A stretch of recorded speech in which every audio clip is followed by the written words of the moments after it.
नमस्कार मित्रांनो. आपण आता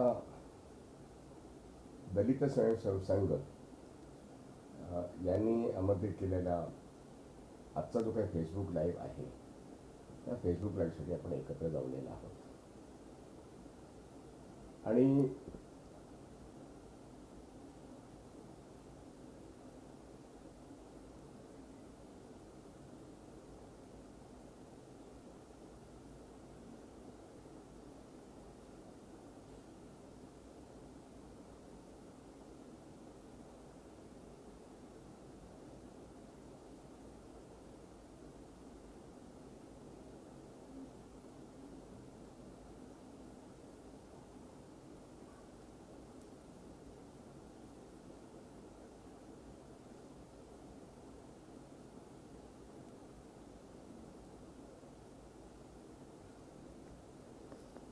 आजचा हा जो फेसबुक लाईव्ह आहे हा दलित सेवक संघ ही जी पुण्यातली संस्था आहे त्यांनी अर्थातच मला आमंत्रित केलं. मी विश्वासवृत्ती. आज मला ठाऊक आहे की अण्णासाहेब साठे, लोकशाही अण्णासाहेब साठे यांची जन्मशताब्दी ही सुरू आहे. 1 ऑगस्ट 1920ला अण्णासाहेबांचा जन्म झाला आणि फार मोठ्या प्रमाणात महाराष्ट्रामध्ये नव्हे देशात अण्णाभाऊ साठेंची जन्मशताब्दी साजरी होत आहे. आणि अण्णाभाऊ हे आमचं मला असं म्हणू की सर्वांचंच प्रेरणास्थान आहे. कारण अण्णाभाऊ हे सांगली जिल्ह्यामध्ये जन्माला आले असले तरी त्यांचं जे कर्तृत्वाचं ठिकाण आहे ते अर्थातच मुंबई नगरी आहे. आणि कामगार क्षेत्रामध्ये त्यांनी माटुंग्याला जे लेबर कॅम्प आहे त्या ठिकाणी त्यांचं वास्तव्य होतं. त्यांचं संपूर्ण जे एकूण आपण असं म्हणू की कार्य आहे हे एकाच वेळेस एका बाजूने कम्युनिस्ट चळवळीशी त्यांचा खूप जवळचा संबंध होता आणि त्याच वेळेस डॉक्टर बाबासाहेब आंबेडकर हे त्यांचे जे काही प्रेरणास्थान आहेत किंवा गुरु आहेत हे यांच्याशी सुद्धा त्यांनी जवळून भेटीगाठी घेतलेल्या आहेत. आणि अण्णाभाऊ साठेंचं जे एकूणच या देशाच्या संविधानावरती जे प्रेम होतं, कामगारांवरती प्रेम जे होतं, शेतकऱ्यांवरती जे प्रेम होतं आणि हा जो कष्टकऱ्यांचा विचार आहे त्या कष्टकऱ्यांच्या विचाराच्या संदर्भामध्ये मार्क्सने आणि डॉक्टर बाबासाहेब आंबेडकरांनी जी मांडणी केलेली आहे त्या तत्त्वज्ञानावरती त्यांची निश्चितपणे श्रद्धा होती. आणि म्हणूनच अण्णाभाऊ साठे यांच्या बरोबरीने आणखी 2 नावं घ्यावी लागतील. ती म्हणजे शाहीर अमर शेख आणि साहेब गवाणकर. या तिघांनी म्हणून स्वातंत्र्याच्या चळवळीमध्ये हे एकत्र नसतील परंतु संयुक्त महाराष्ट्राच्या चळवळीत मात्र हे तिघेही एकत्र होते. आणि संपूर्ण संयुक्त महाराष्ट्राच्या चळवळीमध्ये शाहीर अण्णाभाऊ साठेंनी म्हणजे प्रचंड मोलाची कामगिरी केलेली आहे. आपण त्यांना एक साहित्यिक म्हणून ओळखतो, एक क्रांतिकारी विचार देणारे साहित्यिक ज्यांची फकीरा कादंबरी आज अनेकांना प्रेरित करून गेली. एक तुफान लोकप्रिय अशी ती कादंबरी, तेवढाच तुफान लोकप्रिय असा तो मराठी सिनेमा फकीरा जो मला वाटतं की मराठी सिनेमामध्ये जर अनेक एक पहिले 50 सिनेमे काढले त्यातला तो उल्लेखनीय सिनेमा म्हणून अण्णाभाऊ साठे यांच्या कादंबरीवरचा फकीरा सिनेमा असेल. आणि ती कादंबरीसुद्धा भारतातल्याच नव्हे तर जगातल्या अनेक भाषांमध्ये ते भाषांतरी झालेलं आहे. आणि म्हणून अण्णाभाऊ साठेंच्या जन्मशताब्दीच्या निमित्ताने अनेक कार्यक्रम जे दलित स्वयंसेवक संघ आपल्या हाती घेत आहे तर त्याचं कौतुक करणं आवश्यकच आहे. कारण का अण्णाभाऊ साठेंचा क्रांतिकारक विचार हा नेहमीच प्रेरणादायी आहे. आणि म्हणून एक थोर साहित्यिक, एक थोर क्रांतिकारक विचारक, संयुक्त महाराष्ट्र चळवळीतले एक अग्रणी नेते आणि कामगार चळवळीतले एक फार मोठं नाव आणि दलित साहित्याला फार मोठी दिशा देणारे, वैचारिक दिशा देणारे असे आमचं अण्णाभाऊ साठे यांचं जे कर्तृत्व आहे तर दलित स्वयंसेवक संघ या संघटनेच्या मार्फत सातत्याने महाराष्ट्राच्या कानाकोपऱ्यात पोचते. आणि आमच्या लहानपणापासून मी मुंबईमध्ये लहानाचा मोठा झालो त्यामुळे संयुक्त महाराष्ट्र चळवळी जरी अतिशय कमी वयाचा जरी असलो तरी घरी ज्या साहित्य चळवळीमध्ये दैनिक मराठा आणि तत्पूर्वी नवयुग यांनी जी फार मोठी कामगिरी केली, त्या आचार्य अत्रे यांच्या नवयुग आणि दैनिक मराठामध्ये माझे वडील या चळवळीमध्ये एक पत्रकार म्हणून खांद्याला खांदा लावून अत्रेंच्या काम करत होते आणि म्हणून दैनिक मराठामध्ये अनेक लेख अग्रलेख हे माझ्या वडिलांचे पण आहेत आणि त्यामुळे मला अभिमान वाटतो की शाहीर अमर शेख असतील, अण्णाभाऊ साठे असतील आणि गव्हाणकर असतील यांच्याशी आमच्या कुटुंबाचा खूप जवळून परिचय होता. माझ्या वडिलांशी त्यांचं अत्यंत मित्रत्वाचं नातं होतं. म्हणून एक ज्याला असं म्हणू आपण की अभिमानाने अण्णाभाऊ साठेंचं नाव आमच्या घरात घेतलं जातं आणि लहानपणापासून त्यांचं आम्ही संपूर्ण कर्तृत्व समजून घेत आलो आणि मोठेपणी हे कर्तृत्व किती मोठं आलं त्याचं विश्लेषण करण्यामध्ये आज जेव्हा शताब्दी आहे तेव्हा त्यांच्या स्मृतीला अभिवादन करून त्यांचे जे विचार आहेत ते क्रांतिकारक विचार, हे कामगार चळवळीशी त्यांचं जे काही नातं होतं, दलित चळवळीशी जे नातं होतं साहित्यिक म्हणून आणि एक संयुक्त महाराष्ट्राचा महामेरू म्हणून मी निश्चितपणे असं म्हणू शकतो की आजही 1920 हे शताब्दी वर्ष असल्यामुळे सतत प्रेरणा देणारं असं ते व्यक्तिमत्व आहे. म्हणून एक आदरपूर्वक नमस्कार करून आणि आजचा जो विषय आहे,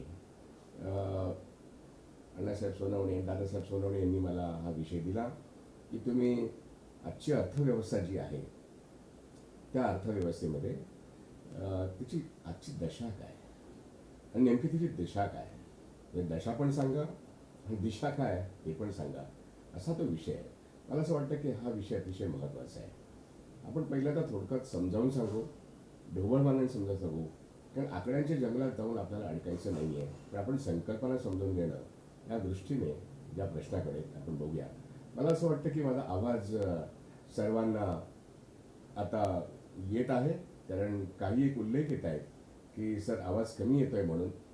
तर मला आवाज माझा नीट येत असेल अशी मला असं वाटतं की मी साऊंड ॲडजस्ट केलेला आहे, तर आवाज नीट येत असेल या दृष्टीने मी आता आजचा जो विषय आहे त्या विषयाची मांडणी करायला सुरुवात करतो. पुन्हा एकदा या ठिकाणी उपस्थित असलेले सर्व श्रोते किंवा जे ऐकतायत आणि फेसबुकमध्ये अनेक लोक जॉईन होत आहेत त्यांना माझा नमस्कार करतो.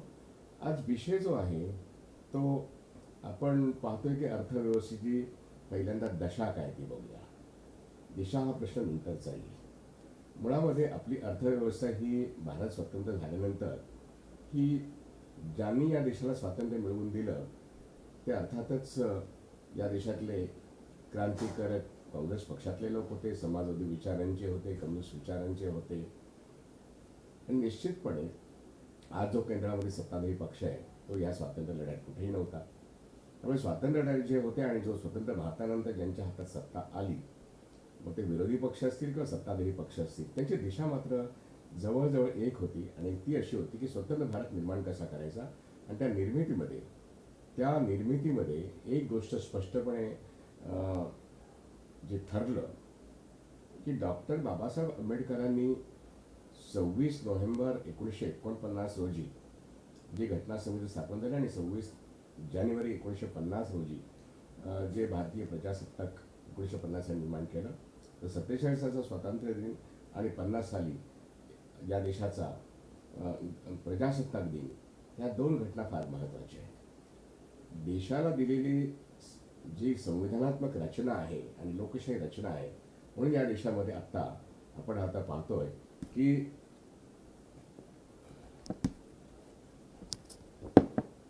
भारतीय संविधानाप्रमाणे आपला देश आज लोकशाही पद्धतीने चाललेला आहे आणि त्या संविधानामध्येच भारतीय लोकशाहीची मजबूती आहे.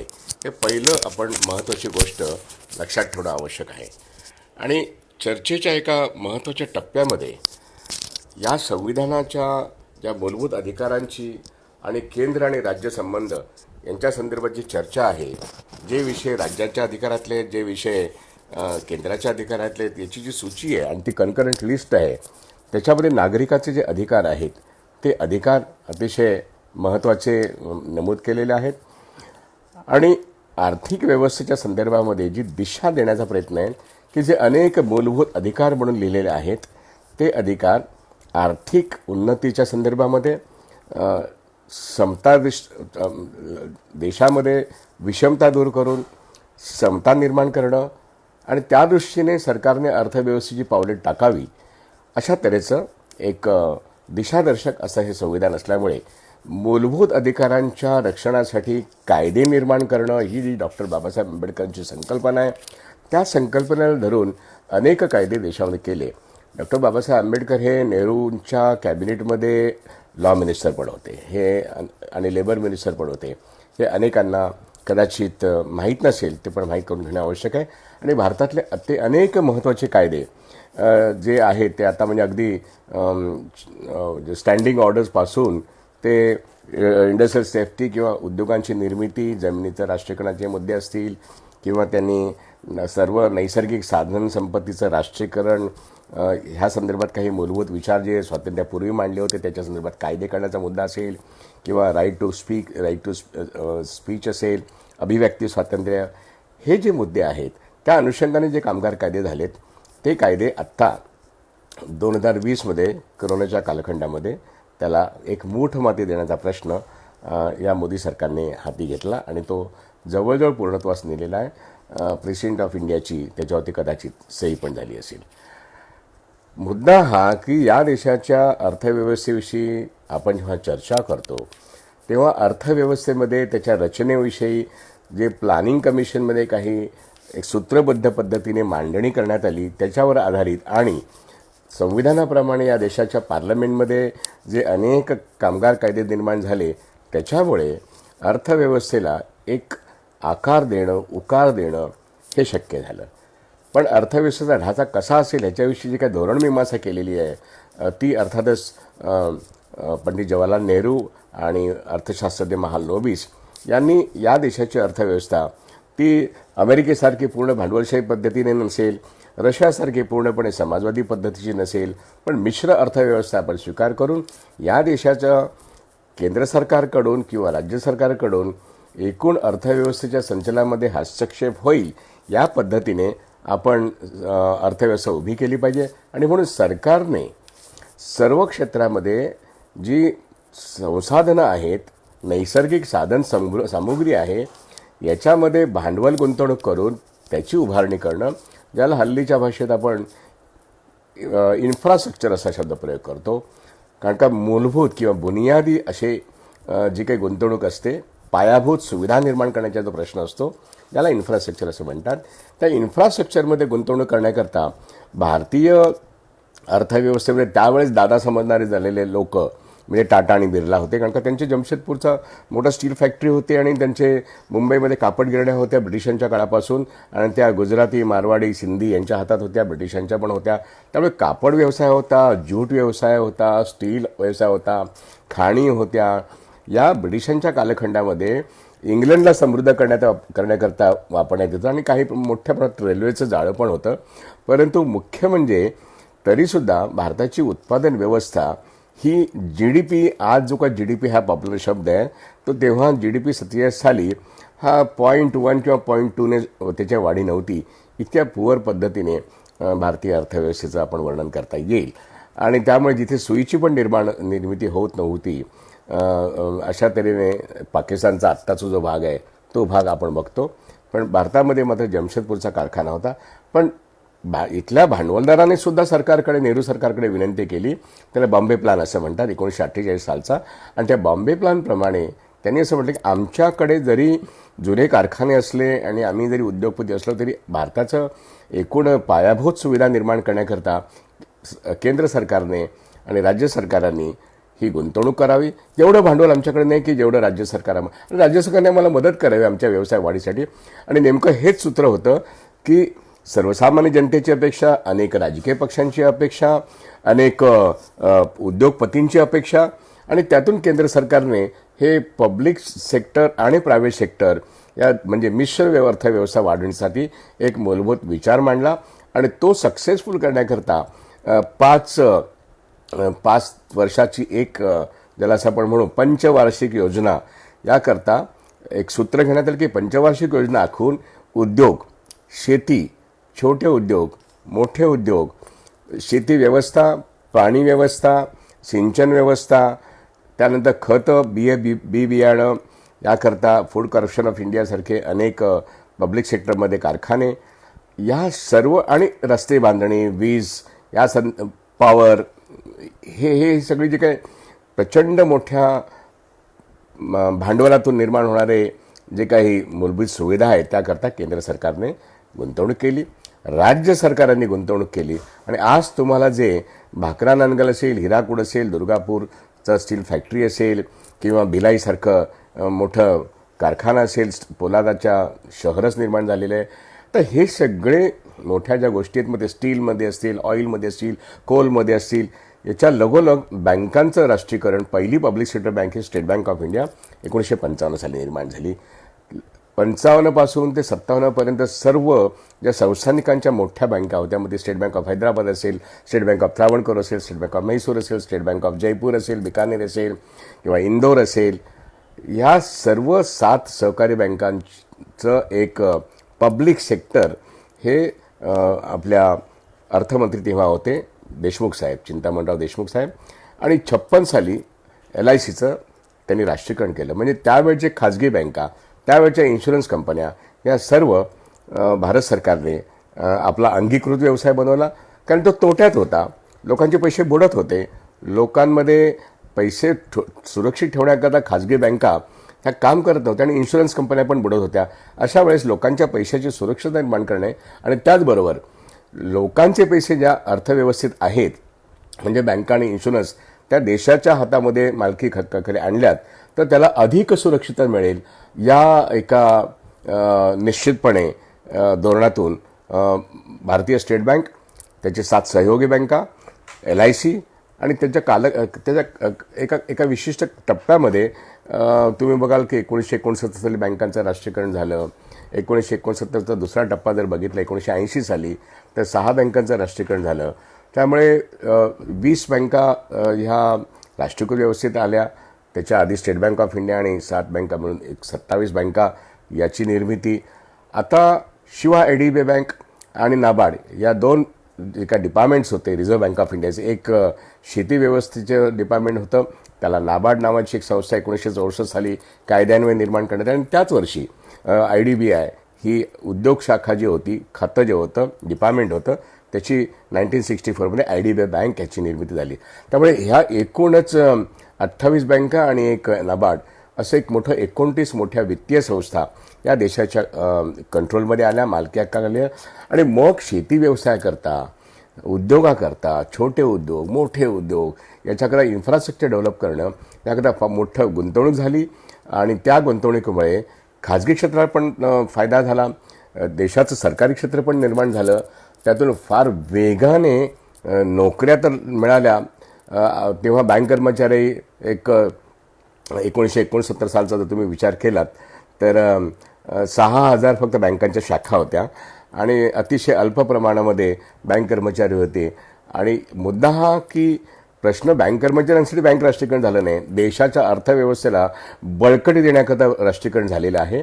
आणि मग आपण झपाट्याने बँक शाखा खेडोपाडी नेणं हे उद्दिष्ट पार्लमेंटचं ठरल्यामुळे, LICच्या शाखा जिल्हा पातळीपर्यंत नेणं हे उद्दिष्ट ठरल्यामुळे त्या ठिकाणी लोकांची बचत ही LICमध्ये आणि बँकांमध्ये येणं आणि त्याचा पर्यायाने कर्ज पुरवठा, पतपुरवठा आणि त्याच्यामध्ये एक महत्त्वाचं सूत्र हे ठरलं की ज्यांच्याकडे आर्थिक पत नाही त्या कमकुवत आर्थिक घटकाकडे, म्हणजे मुख्यतः अनुसूचित जाती जमाती किंवा वनवासी, आदिवासी आणि हे जे काही कुशल कारागीर आहेत किंवा सेल्फ एम्प्लॉईड लोक आहेत यांना पतपुरवठा देऊन त्यांना स्वावलंबी बनवणं म्हणजे मग खऱ्या अर्थाने सेल्फ रिलायंट इंडिया म्हणजे आत्मनिर्भर भारत बनवणं ही ती बँक राष्ट्रीयकरणाची किंवा LICच्या राष्ट्रीयकरणाची ही मुळात संकल्पना होती.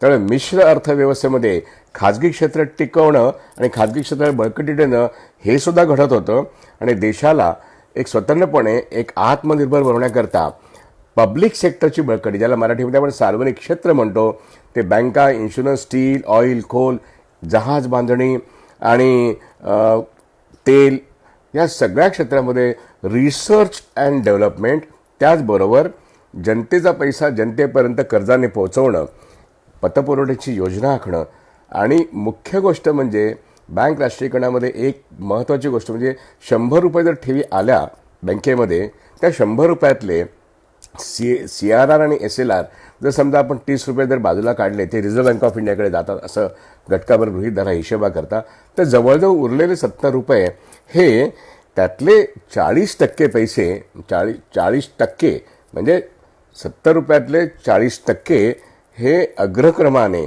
शेती व्यवस्था आणि शेतीपूरक जे काही उद्योग असतील त्याला अल्प व्याजदराने म्हणजे 4% व्याजदराने ते पैसे दिले पाहिजेत. त्याला प्रायोरिटी सेक्टर असं म्हटलं आणि ते पार्लमेंटमध्ये धोरण म्हणून ठरलं. म्हणजे या देशाचं धोरण म्हणून ठरलं म्हणून बँकांना ते राबवावं लागलं.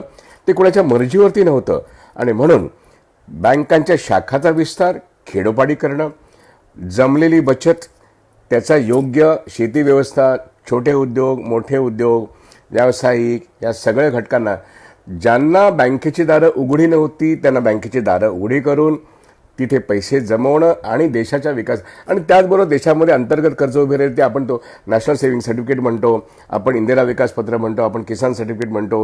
ही जी सर्टिफिकेट लोकांची बचत पत्र आहेत हे देशातली अंतर्गत कर्ज झाली. पण ह्या सगळ्या गोष्टीचा LICचे पैसे, GICचे पैसे, GICचं सुद्धा 1980 साली राष्ट्रीयकरण झालं. त्याच वेळेस मायनिंगचं पण राष्ट्रीयकरण झालं, कोळशाचं पण राष्ट्रीयकरण झालं, तेलाचं पण राष्ट्रीयकरण झालं. ह्या सगळ्या गोष्टीचा एका परीने देशाच्या अर्थव्यवस्थेला बळकटी निर्माण करण्यात झाला आणि म्हणूनच 1970 ते 1990 या 20 वर्षाच्या कालखंडामध्ये सार्वजनिक क्षेत्राने या देशाच्या अर्थव्यवस्थेला जगामध्ये पहिल्या 10 देशांच्या क्रमवारीमध्ये जर बघितलं तर भारत हा एक उद्योगप्रधान देश आणि असा मोठा देश याच्यामध्ये गणती झाली.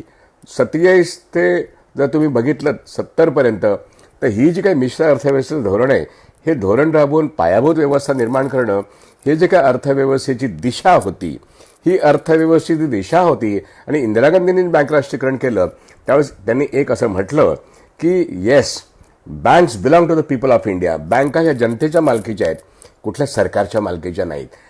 नेशनल बिल्डिंग म्हणजे राष्ट्र निर्मितीसाठी बँकांमधली संसाधनं जी आहेत त्याचा वापर होईल.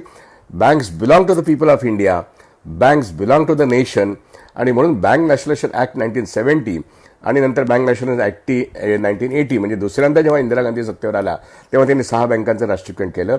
आता म्हणून मला असं म्हणायचं आहे की राष्ट्रीयकरणाचा जो मार्ग आहे त्याच्यातून सार्वजनिक क्षेत्राची बळकटी झाली आणि सार्वजनिक क्षेत्राविषयी पुन्हा एकदा इंदिरा गांधी म्हटलं, public sector shall have the commanding heights over the economy. There shall be private sector but there has to be a public sector. त्यामुळे सार्वजनिक क्षेत्र निर्माण करत असताना प्रायव्हेट सेक्टरला त्याचा फायदा करून देत असताना देशाचं आर्थिक धोरण म्हणून public sector shall have the commanding heights over the economy हे जे काही सूत्र आहे म्हणजे 100% मालकी, सरकारच्या मालकीचे जे काही संसाधन आहेत त्याच्याद्वारे देशाच्या आर्थिक जडणघडणीचा सगळा कारोबार पाहिला जाईल आणि ते नीटपणे 90-91 पर्यंत बघितलं गेलं. अर्थात त्याच्यात अनेक त्रुटी होत्या म्हणून 90-91 नंतर डॉक्टर मनमोहन सिंगांना जागतिक अर्थव्यवस्थेमध्ये जे काही बदल घडले, विशेष करून ज्याला असं आपण म्हणू आंतरराष्ट्रीय व्यापार वाढला, ग्लोबलायझेशनचा प्रोसेस निर्माण झाला आणि त्या टप्प्यामध्ये जे भारत सरकारवरती एक भारताची निर्यात फार कमी होती आणि आयात जास्त होती, या सगळ्या प्रक्रियेमध्ये काही जी दडपणं येत गेली त्यातून जागतिकीकरणाच्या प्रक्रियेमध्ये एक आपल्याला असं म्हणता येईल की अर्थव्यवस्था खुली करण्याचा मुद्दा आला आणि आपल्याला वर्ल्ड बँकेकडून किंवा IMF कडून सांगण्यात आलं की तुमच्या अर्थव्यवस्थेमध्ये जी कोंडी निर्माण झालेली आहे, तुम्ही जरी तुमच्या प्रगती जरी तुम्ही गाठत असाल तरीसुद्धा तुमची जी आर्थिक कोंडी झालेली आहे ती दूर करायची असेल आणि तुम्हाला जर कर्ज हे करायचं असेल, घ्यायचं असेल तर आम्ही सांगतो त्या पद्धतीने तुम्हाला आमच्या अटीवरती तुम्हाला कर्ज मिळेल. मुद्दा हा की त्या आमच्या अटीवरती तुम्हाला कर्ज मिळेल हा जो मुद्दा आहे, त्या अटी कोणत्या? तर जसं आपण एखादं हाऊसिंग लोन घेतो आणि मग बँक आपल्याला अटी टाकतं की आम्ही तुमची मॉर्टगेज करून घेतो घर आणि तुम्हाला कर्ज देतो आणि तुम्ही हप्त्या हप्त्याने ते कर्ज फेडा. तसंच भारत सरकारला सुद्धा जे दीर्घकालीन कर्ज दिलं त्या अटी काय होत्या? अटी ह्याच होत्या की भारत सरकारने आपल्या अर्थव्यवस्थेची पुनर्रचना करावी. ही अट अर्थातच फार महागात पडते आपल्याला आणि ती अट स्वीकारल्याशिवाय पर्याय नव्हता. त्याचा एक परिणाम असा झाला की restructuring of the Indian economy हा विषय अजेंड्यावर आला आणि ग्लोबलायझेशनच्या कॉन्टेक्स्टमध्ये तेव्हा तुम्ही जिथे जिथे मालक आहात तिथून त्या मालकी हक्कातून तुम्ही गेलं पाहिजे ही अट त्यावेळेस भारत सरकारला स्वीकारावी लागली. कारण मधला एक जो राजकीय अस्थिरता, त्यातून एक औद्योगिक परिस्थिती ज्याच्यामध्ये ज्याला उद्योग वाढत नव्हते, बँका जरी वाढल्या, LICने जरी पतपुरवठा केला तरीसुद्धा एकूणच जागतिक अर्थव्यवस्थेमध्ये ज्या गतीने आपल्याला वाढायला पाहिजे, ज्या गतीने आपले निर्यात वाढायला पाहिजे, तर ज्या ठिकाणी अनेकांना अनेक प्रकारे कन्सेशन देऊनसुद्धा विषमता काही दूर होत नव्हती. कॉन्सन्ट्रेशन ऑफ कॅपिटल तर होत होतं आणि इम्पोर्ट एक्सपोर्टचे नियम किंवा ज्याला असं म्हणू की या ठिकाणचं लायसन्स राज जे आहे किंवा इन्स्पेक्टर राज जे आहे त्याच्यामुळे उद्योगांचे प्रश्न निर्माण होत होते. आणि या सगळ्या संदर्भामध्ये डॉक्टर मनमोहन सिंगांना त्यांनी जो प्लान मांडला त्यातून हा जो गतिरोध आहे तो दूर करण्याकरता ते लोन जे घेतलं आणि रिस्ट्रक्चरिंग ऑफ द इकॉनॉमी ही जी काही गोष्ट मांडली ती क्रमप्राप्त होती. आणि त्यानंतर ते काही बोल्ड डिसिजन जे घेतले की काही गोष्टी लिबरलाइज केल्या पाहिजेत. आता हे लिबरलायझेशन जो प्रकार आहे तो ग्लोबलायझेशनचा एक भाग आहे. प्रायव्हेटायझेशन हा ग्लोबलायझेशनचा लिबरलायझेशनचा नंतर येणारा भाग आहे. लोक अगदी सर्रास एका झटक्यामध्ये एका श्वासामध्ये खाऊजा असं म्हणतात. म्हणजे खाजगीकरण, उदारीकरण, जागतिकीकरण. समजून घ्यायचं ते हे की जागतिकीकरणाचा जो काय हमला आहे तो जागतिकीकरणातला हमला हा जागतिक वित्त संस्थांचा हमला आहे. आणि त्या हमल्यामध्ये सर्व देशांच्या अर्थव्यवस्थांची त्यांच्याप्रमाणे पुनर्रचना करणं म्हणजे जागतिक बँक असेल किंवा आंतरराष्ट्रीय नाणेनिधी असेल किंवा अनेक अशा संस्था आहेत ज्या जगात निर्माण झाल्या, त्याचे ते दडपण आहे ते वित्त भांडवलाचं दडपण आहे. आपल्याला समजून हे घ्यायचं आहे आजची जी काही आर्थिक दशा आहे ही दशा निर्माण होताना हे जे काही टप्पे आहेत स्वातंत्र्यपूर्व काळापासून ते 70पर्यंत आणि 70 ते 90 आणि 90 ते आता 2020 हे जे काही टप्पे आहेत या टप्प्यामध्ये आपण सध्या ग्लोबलायझेशन जेव्हा मोठ्या प्रमाणामध्ये आपल्याला स्वीकारणं भाग पडलं म्हणजे आपल्या अर्थव्यवस्थेचं नाळ जगाच्या अर्थव्यवस्थेशी जोडण्याकरता आपण जे काही निर्बंध आपल्या अर्थव्यवस्थेमध्ये जे काही रेग्युलेशन घालून घेतले होते ते रेग्युलेशन आपल्याला डिले करायला लागले. जे काही निर्बंध आणि अटी विदेशी भांडवलासाठी किंवा देशी भांडवलासाठी मार्केटमध्ये ओपन करण्यासाठी आपल्यावरती दडपण आलं आणि आपण ते केलं. ते करताना कौशल्य डॉक्टर मनमोहन सिंगाचं आहे. त्यांनी टप्प्याटप्प्याने चांगल्या पद्धतीने केलं. त्यामुळे इम्पोर्ट एक्सपोर्ट पॉलिसी सुधारणं, लायसन्स राज संपवणं किंवा इन्स्पेक्टर राज संपवणं यामुळे फार मोठ्या प्रमाणात गुंतवणूक वाढली. अर्थात याचा कामगारांवरती वाईट पण परिणाम झाला. आज कामगार कायदे जे पूर्णपणे गुंडाळण्यात आलेले आहेत त्या विचारांची सुरुवात तेव्हाच झाली हे आपण सर्वांनी लक्षात ठेवणं आवश्यक आहे. परंतु काँग्रेस सरकारवरती नरसिंहराव सरकारवरती जे दडपण होतं त्या दडपणापोटी कामगार संघटना लढत होत्या आणि म्हणून बँकांचं खाजगीकरण झालं पाहिजे असं 91 साली सुद्धा तेव्हा जागतिक बँकेचं दडपण होतं. पण त्याला लढून लोकांनी, राजकीय पक्षांनी, कामगार संघटनांनी ते रोखलं. हीच गोष्ट सार्वजनिक क्षेत्रामध्ये सर्वत्र लढे झाले. जवळजवळ 15 ते 20 वर्ष मोठमोठे लढे झाले. त्यामुळे काँग्रेस सरकार आलं आणि गेलं, पुन्हा आलं, मध्ये अटल बिहारी वाजपेयी सरकार आलं. पण तो लिबरलायझेशनची जी प्रक्रिया आहे ही धीम्या गतीने का होईना ही चालूच राहिली. आणि आज लिबरलायझेशनचा जो एक टप्पा आहे की त्या लिबरलायझेशनच्या टप्प्यामध्ये मोदी सरकारने ज्या टप्प्याची खरी सुरुवात ही अटल बिहारी वाजपेयी सरकारच्या कालखंडात झाली की आता आपल्याला 93 साली सुरू झालेलं एकूणच रिस्ट्रक्चरिंग ऑफ द इकॉनॉमीचा मुद्दा जो आहे तो रिस्ट्रक्चरिंगचा मुद्दा 93 ते 2001 पर्यंत तुम्ही बघितलं असेल. बाबरी मशिदीसारखा एक भयानक चित्र आपण निर्माण केलं. डॉक्टर बाबासाहेब आंबेडकरांच्या महान परिनिर्वाण दिली 6 डिसेंबरला. 1992च्या 6 डिसेंबरला बाबरी मशीद पाडण्याचा कट रचण्यात आला आणि त्या कटाचं काय झालं आपण ते पाहिलेलं आहे.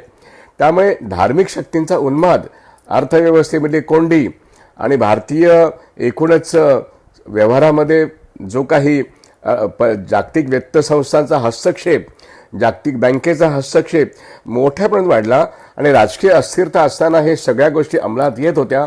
अशी ही एक एक एक एक एक टप्पा जो आहे तो जागतिकीकरणाच्या टप्प्यामध्ये उदारीकरण जे होत होतं त्या उदारीकरणाचं आपल्याला हे समजून घ्यावं लागेल. त्याचे काही चांगले परिणाम पहिल्यांदा 5 ते 10 वर्षात दिसले, पण जे दुष्परिणाम आहेत या दुष्परिणामामध्ये आपल्याला प्रायव्हेटायझेशनचा जो काही नारा आहे त्यातला तिसरा टप्पा या गेल्या 10 वर्षामध्ये मोठ्या प्रमाणात दिसतोय.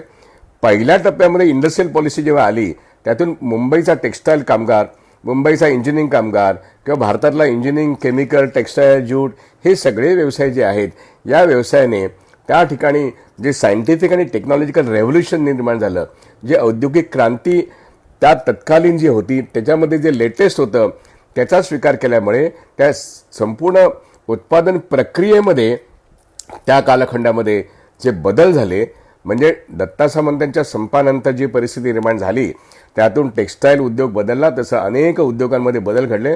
मोठ्या प्रमाणात तंत्रज्ञान आलं आणि तिथे मनुष्य बळ कमी ठेवून अधिक उत्पादन तंत्रज्ञानाच्या आधाराने देणं आणि तंत्रज्ञानाच्या आधाराने सेवा क्षेत्र वाढणं ही प्रक्रिया तुम्हाला त्या कालखंडात दिसेल. म्हणजे गेल्या 30 वर्षामधलं पहिलं दशक जे आहे त्याच्यामध्ये सेवा क्षेत्र अफाट वेगाने वाढलं, उद्योग क्षेत्र अफाट वेगाने वाढलं आणि त्या वाढीमध्ये ज्याला आपण म्हणतो आजचा जो मध्यम वर्ग आहे या मध्यम वर्गाला IT क्षेत्रामध्ये मोठ्या प्रमाणात ओपनिंग मिळालं किंवा ज्याला म्हणू आपण तंत्रज्ञान क्षेत्रामध्ये मोठ्या प्रमाणात ओपनिंग मिळालं आणि इन्फॉर्मेशन टेक्नॉलॉजी किंवा त्याचा एक विस्फोटच जगभर झाला गेल्या 30 वर्षामध्ये.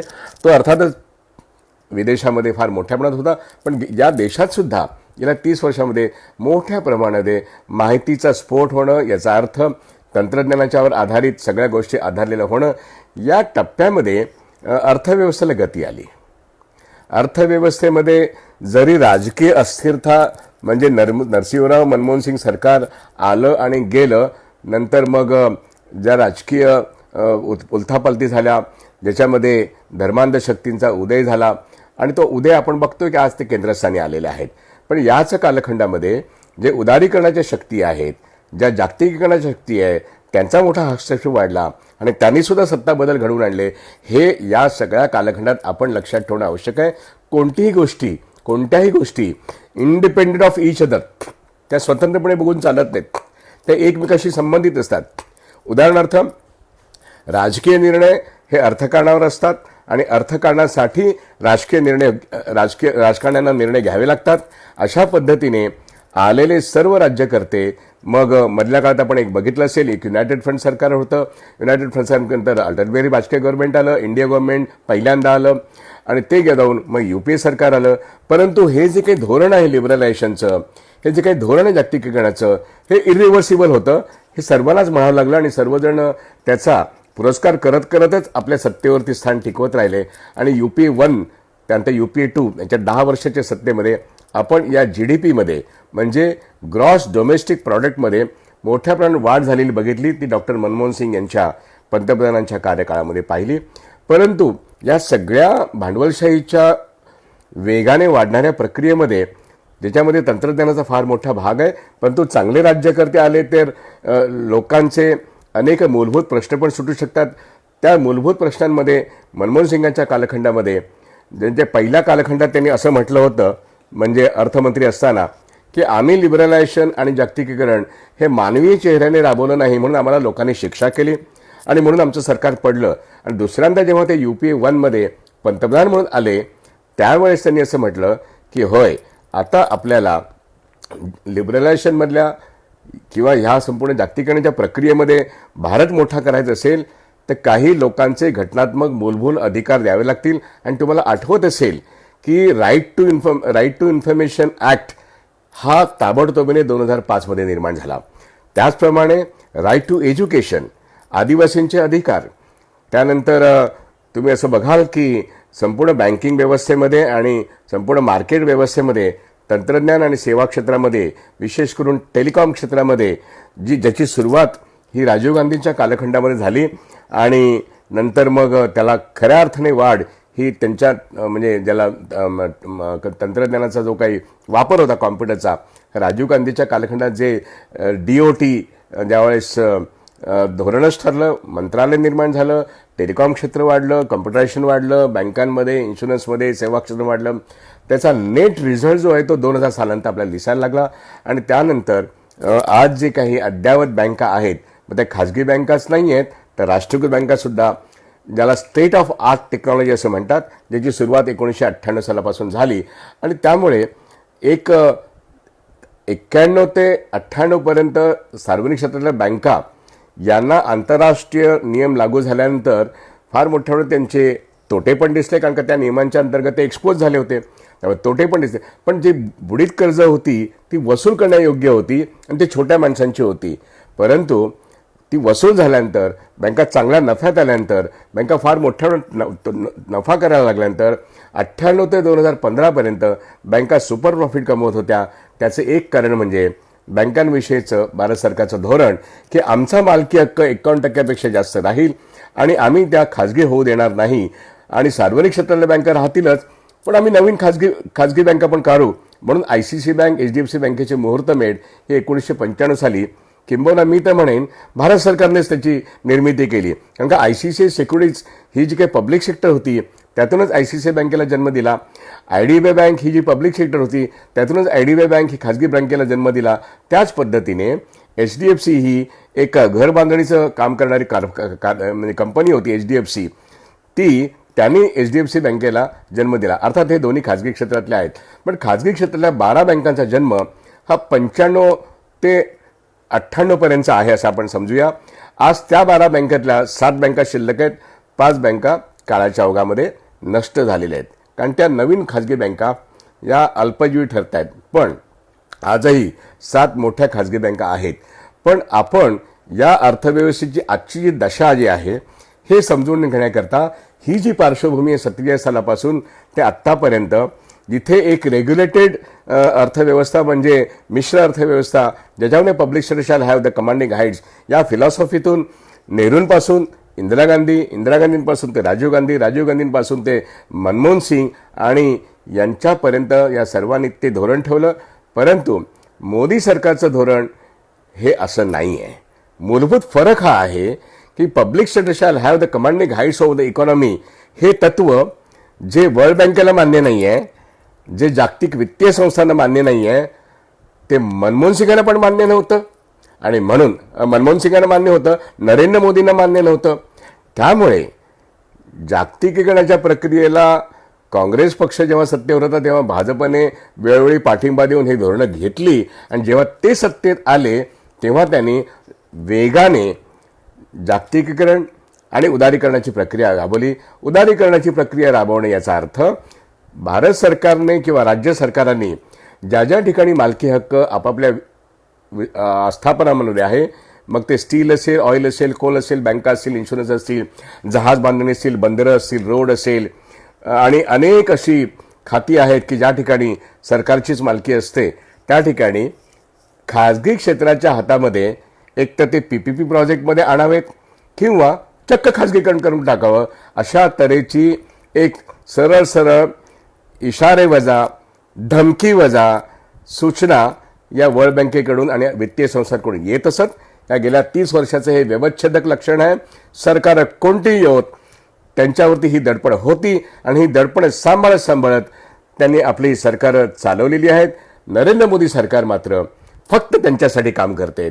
त्याच्या पूर्वीची सरकारं संवेदनशीलरित्या त्यांच्या दडपणांचा त्यांना भान होतं, पण जनतेच्या प्रति त्यांच्या संवेदना होत्या. आता मात्र संवेदनहीनता या मोदी सरकारची असल्यामुळे त्यांनी सगळ्या गोष्टी या कशा विकून टाकता येतील. म्हणजे खाजगीकरण करणं ही एक प्रक्रिया आहे, पण आता खाजगीकरणाची भाषा करत विक्रीची भाषा होते आहे, हे नवीन आहे. आज आर्थिक दशा समजून घेत असताना, दशा हा शब्द का समजून घ्यायचा की हे धोरण आहे. होय, सार्वजनिक क्षेत्र मोडणं हे धोरण आहे आणि हे 2014 साली सत्तेवर आल्यानंतर हे मोठ्या प्रमाणात सांगण्यात आलं, जाहीर सभांमधून सांगण्यात आलं. जर मोठा विकास करायचा असेल तर सगळ्यांना बरोबर घेऊन आपल्याला हे करायला लागेल. आणि म्हणून ज्या लोकांनी त्यांना सत्तेवर बसवलं, त्या धनाढ्य अंबानी अदानी सारख्या मोठे जे काही उद्योगपती आहेत, यांनाही असंच वाटलं की आपला हा प्रतिनिधी आहे या ठिकाणी आणि यापूर्वी त्यांना किती फायदे मिळाले ते सगळे विसरून गेले आणि त्यांनी यांना एकमेकाच्या मदतीने गेली 6 वर्ष आपण पाहतो की सरकार म्हणून जे जे काही त्यांच्या हातात आहे तेच पहिल्यांदा निकाली काढायचं आणि निकाली काढण्याकरता जे काही कायदे आहेत ते कायदे मोडण्यापूर्वी ते ॲडमिनिस्ट्रेटिव्हली म्हणजे प्रशासकीय पद्धतीने पत्रकं काढून कोणतीही लोकशाही चर्चा न करता, कुठल्याही स्टेक होल्डरशी चर्चा न करता, स्टेक होल्डर कोण असतात?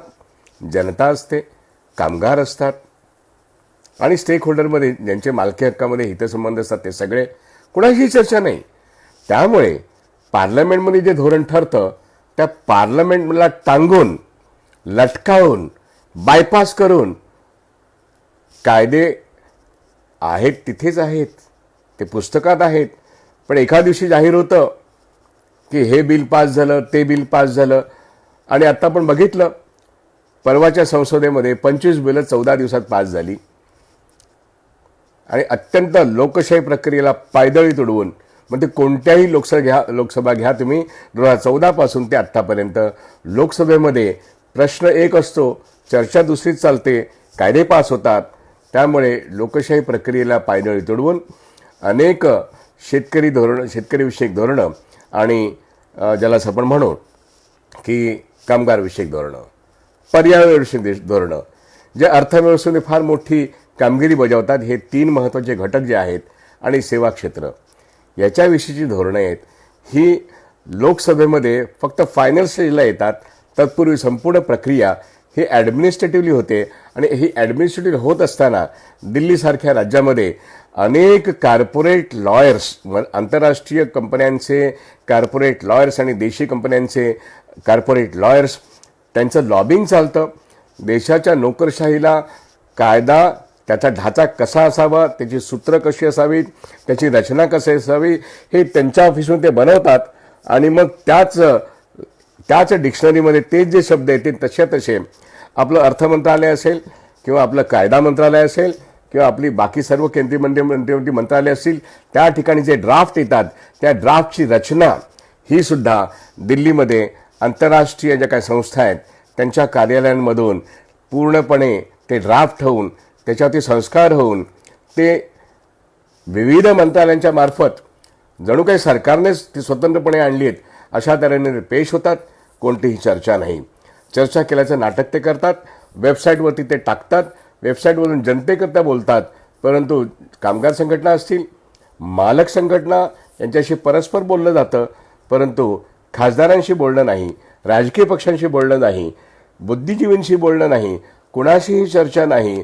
आणि मग लाल किल्ल्यावरून किंवा अन्य ठिकाणी प्रेस कॉन्फरन्स घेऊन जाहीर करणारं आम्ही पंतप्रधान पाहिलेले आहेत. केंद्रीय मंत्रिमंडळामध्ये फक्त शिक्कामोर्तब करायचं आणि ते धोरण म्हणून जाहीर केलं की माघारी बघायचं नाही.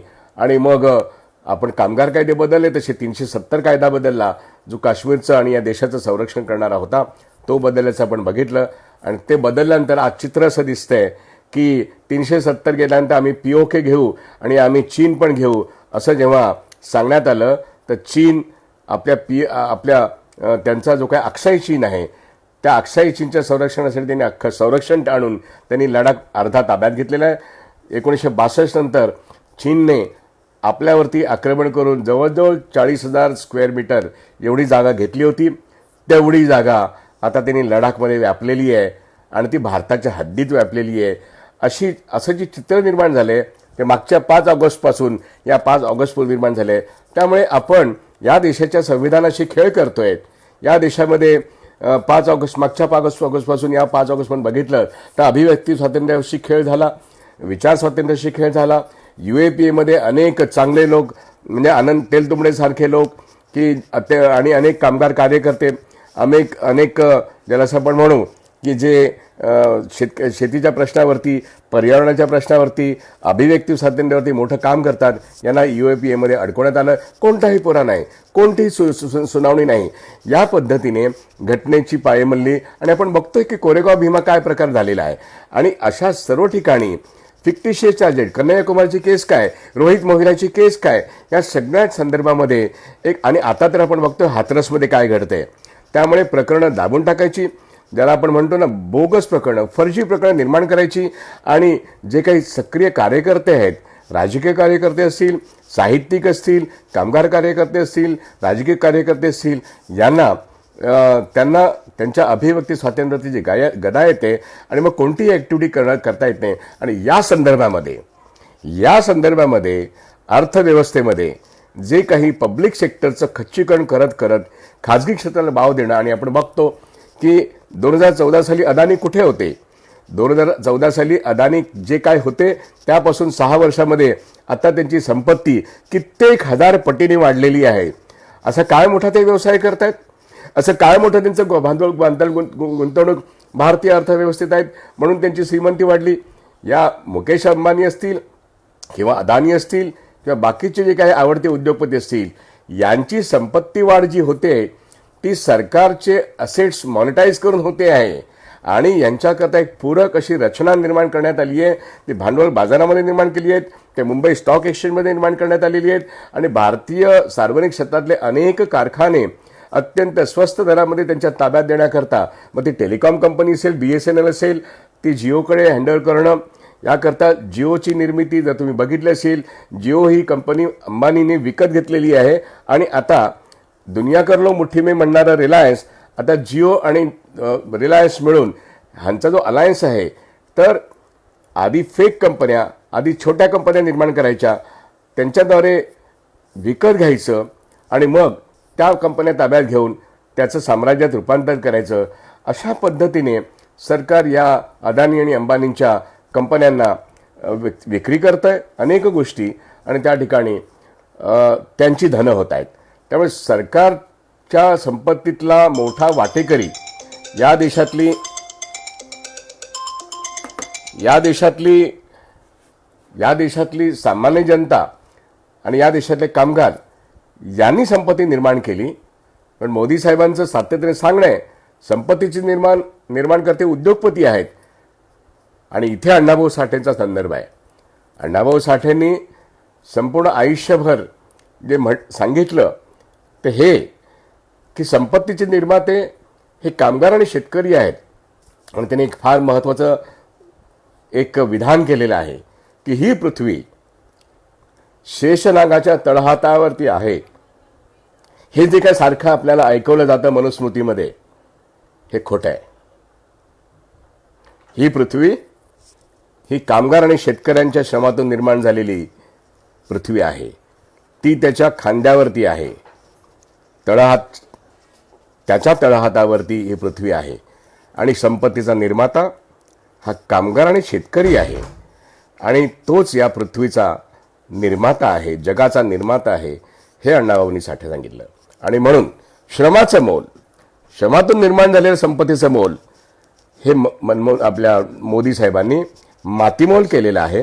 आणि उद्योगपती हे संपत्तीचे निर्माते आहेत असं म्हणून संपत्ती निर्माते असणारे कामगार आणि शेतकरी यांची संपत्ती लुटून ती त्यांना देणं, या प्रक्रियेमध्ये या देशाची संपत्ती म्हणजे जी GDP आहे, किती संपत्ती आहे GDPमध्ये?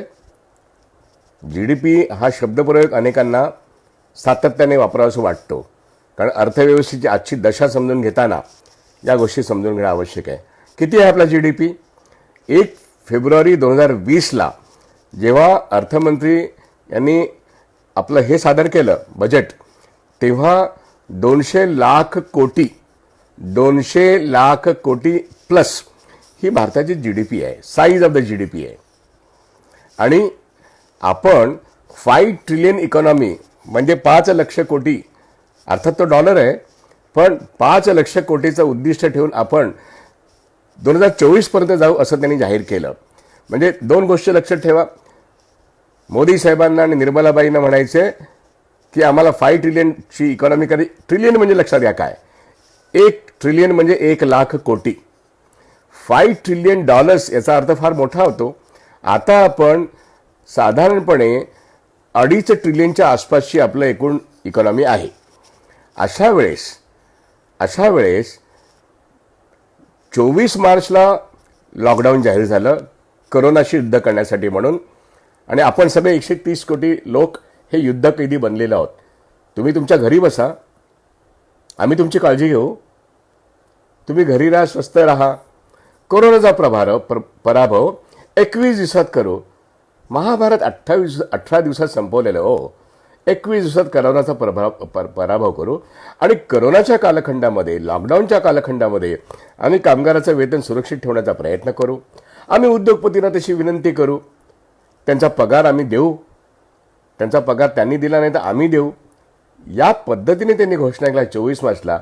आणि 27 मार्चला रिझर्व्ह बँक ऑफ इंडियाने जाहीर केलं की आम्ही जे EMI आहेत, ज्यांनी कर्ज घेतलेली आहेत, या कर्जदारांना 3 महिन्याकरता, म्हणजे मार्च, एप्रिल, मे या 3 महिन्याकरता EMI पोस्टपोन केलं अशी करावी, अशी आमची तयारी आहे. केंद्र सरकारचं म्हणणं आहे, रिझर्व्ह बँक ऑफ इंडिया म्हणून पण आमचं म्हणणं आहे की आम्ही 3 महिने झाल्यानंतर त्यांनी आपले जे EMI हे मुद्दल आणि व्याज द्यावेत.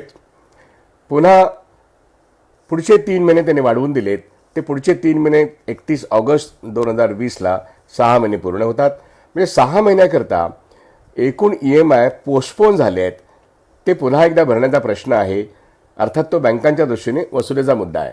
पण लॉकडाऊनच्या कालखंडामध्ये लोकांना त्रास होऊ शकतो याची कल्पना असल्यामुळे पंतप्रधानांनी आणि गव्हर्नरनी या गोष्टी मांडल्या.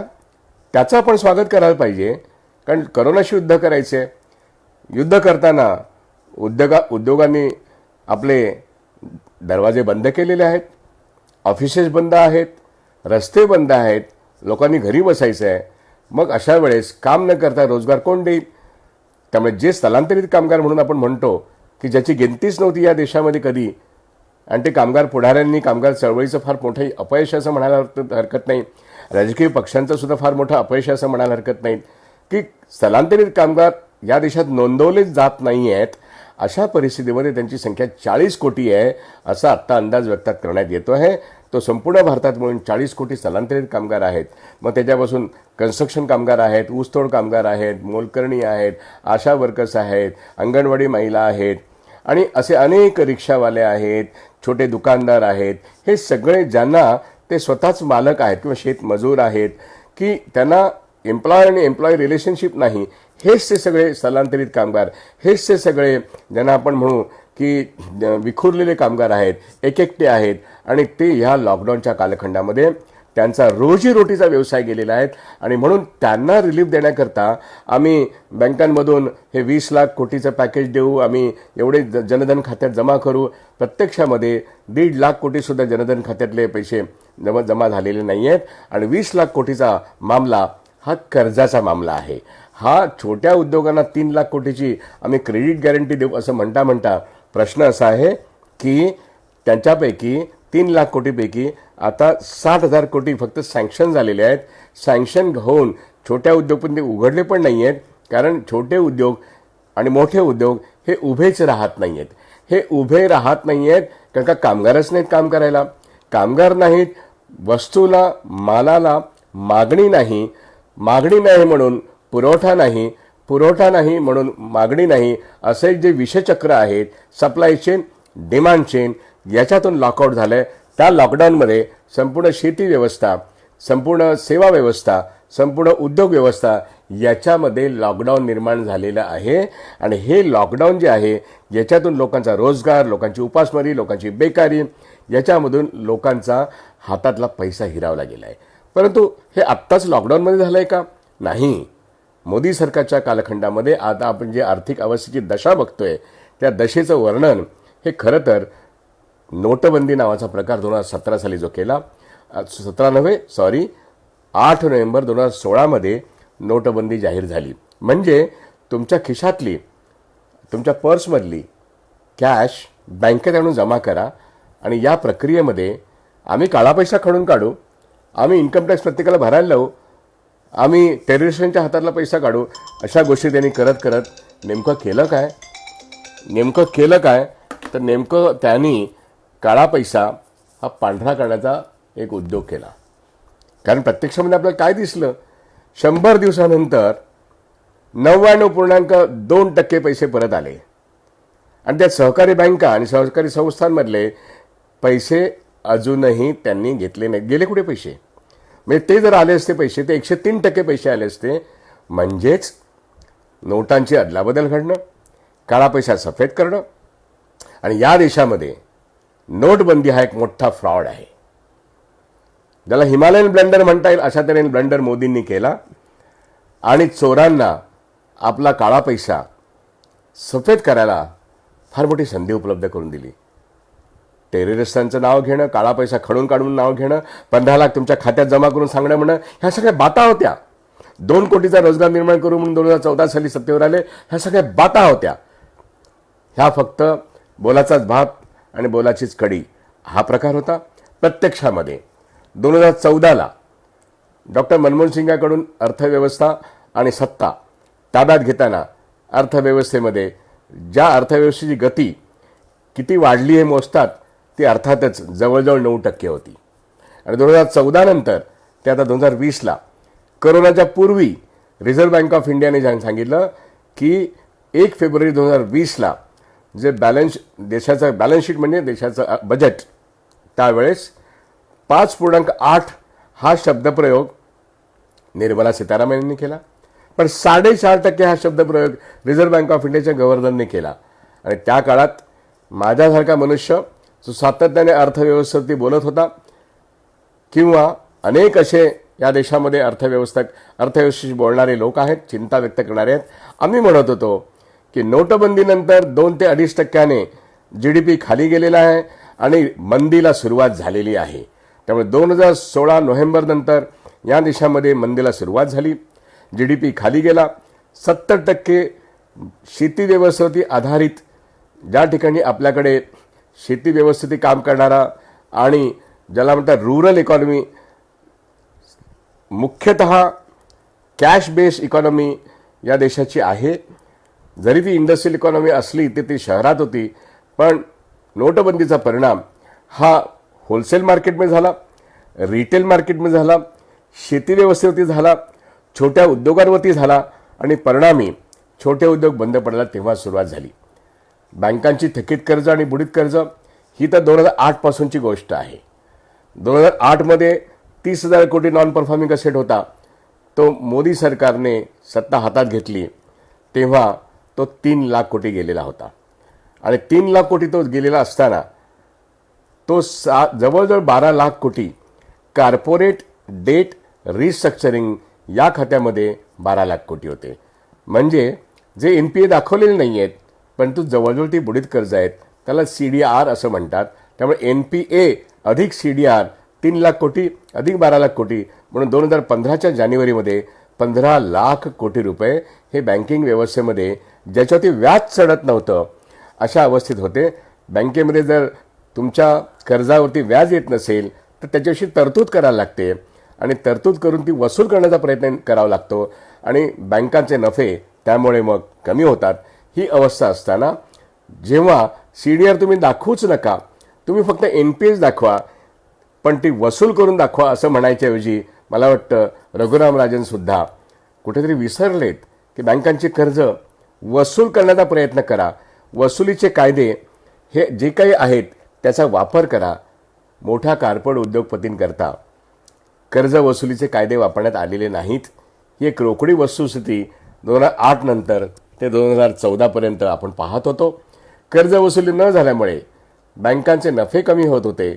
परंतु जेव्हा 2015मध्ये मोठ्यांची कर्ज, मोठ्या उद्योगांसाठी दिलेली कर्ज ती जेव्हा वापस येत नाहीत तेव्हा त्याची वसुली करण्यावरती जोर देण्याच्या ऐवजी ती ताळेबंदातून राईट ऑफ करा असं जेव्हा रिझर्व्ह बँक ऑफ इंडिया आणि भारत सरकार मोदींचं जेव्हा सांगतं तेव्हा भारतीय बँकिंग व्यवस्था कशा पद्धतीने त्यांना सुधारायची आहे, सुधारायची म्हणजे त्याला रिफॉर्म असं ते म्हणतात. सुधारणा असा मराठी शब्द आहे. पण प्रत्यक्षामध्ये आज जे आपण बघतो ते सूत्र हे 2015मध्ये ठरलं. याला ते सुधारणा म्हणतात. मी त्याला सातत्याने भारतीय बँकिंग व्यवस्था ही पहिल्यांदा विलिनीकरणातून छोटी करायची आणि नंतर त्याचं खाजगीकरण करायचं, मोजक्या 5 बँका ठेवायच्या, हे 2015 साली ठरलं होतं. पण 2015 साली सर्व बँका नफ्यात होत्या, पण त्या तोट्यात का गेल्या? कारण का मोठ्या कर्जबुडव्यांनी त्यांची कर्जवसुली या सरकारने न करता त्यांना ते राईट ऑफ करायला लावले. ते राईट ऑफ करण्याचं धोरण हे रिझर्व्ह बँक ऑफ इंडियाचं आहे आणि हीच ती मोठी कॉन्स्पिरसी आहे.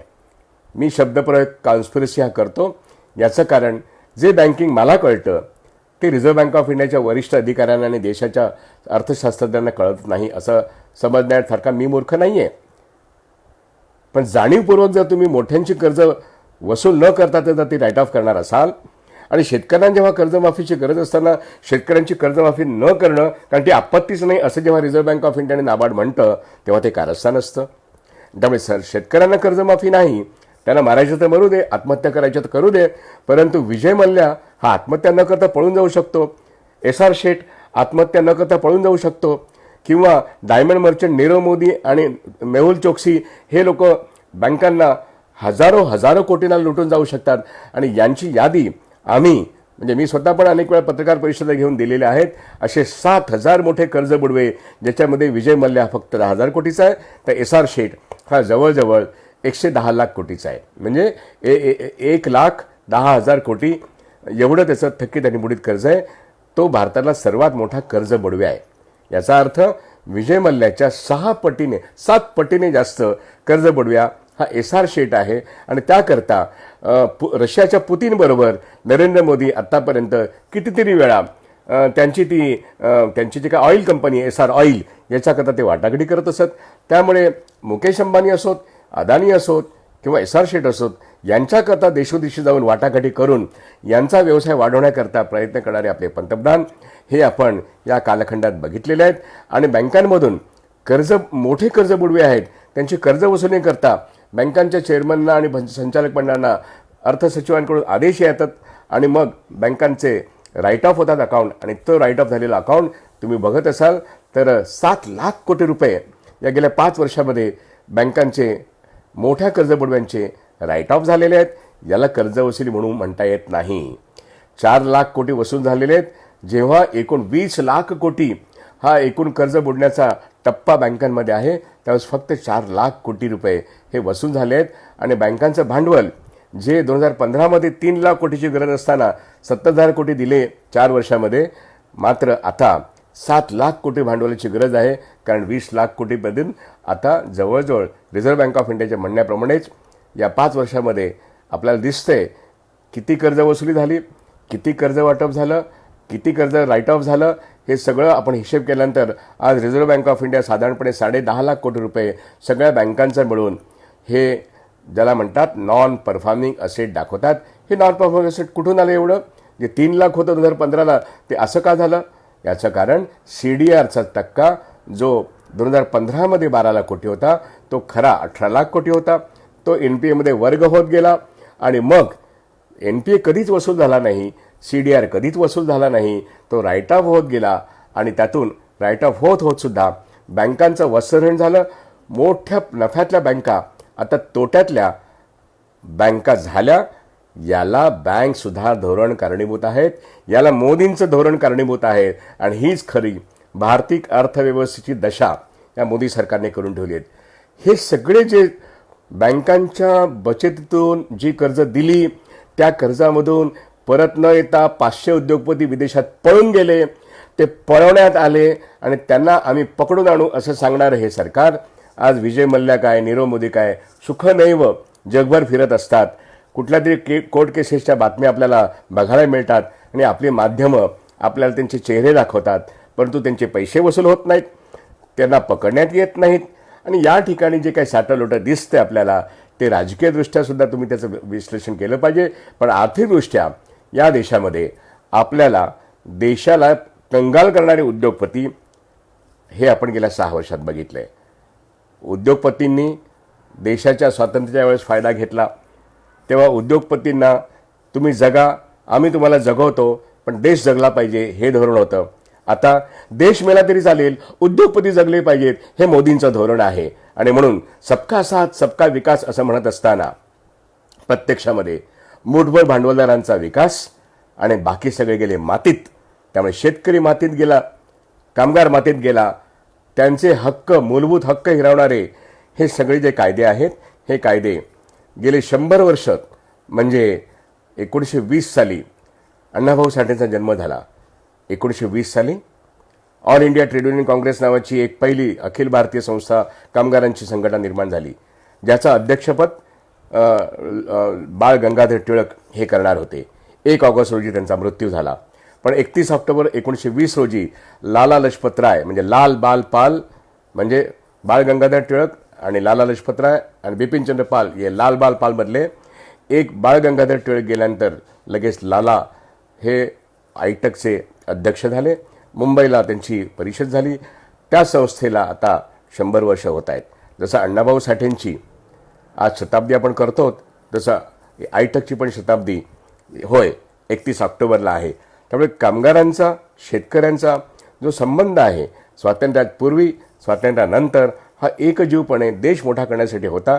आणि या देशाची बर्बादी ज्या लोकांनी, ज्या राष्ट्रीय संघाने स्वातंत्र्यासाठी ब्रिटिशांची मदत केली आणि स्वातंत्र्यासाठी ब्रिटिशांची मदत करत असताना स्वातंत्र्यानंतर आता 70 वर्षांनंतर ते सत्तेवर आले आणि सत्तेवर आल्यानंतर आज ते नेहरूंचा विचार पुसून टाकणे, इंदिरा गांधींचा आणि महात्मा गांधीचा विचार पुसून टाकणे, कामगार आणि शेतकऱ्यांच्या एकजुटीचा विचार पुसून टाकणे, समतेचा विचार पुसून टाकणे, विषमता आणि मनुस्मृती पुढे नेणं, या दृष्टीने हा जो मोदी एकूणच विचार आहे, जो राष्ट्रीय स्वयंसेवकांचा विचार आहे, तो या समाजाला विभागणारा आहे, या अर्थव्यवस्थेला खड्ड्यात नेणार आहे. आणि ही आजची आर्थिक अवस्था ही जाणीवपूर्वक करण्यात आलेली आहे. किंबहुना आपण लूट करण्यात आली आहे असं म्हटलं तर ते चुकीचं होणार आहे. मी लूट हा शब्द जेव्हा प्रयोग करतो तेव्हा लॉकडाऊनपूर्वी 24 मार्चपूर्वी ही अर्थव्यवस्था पहिल्या प्रथम नोटबंदीनंतर आणि नंतर GST नंतर, तिथून सर्वसामान्य शेतकरी, नंतर सर्वसामान्य उद्योगपती, छोटे उद्योग हे त्या GSTमध्ये धुळीस मिळाले.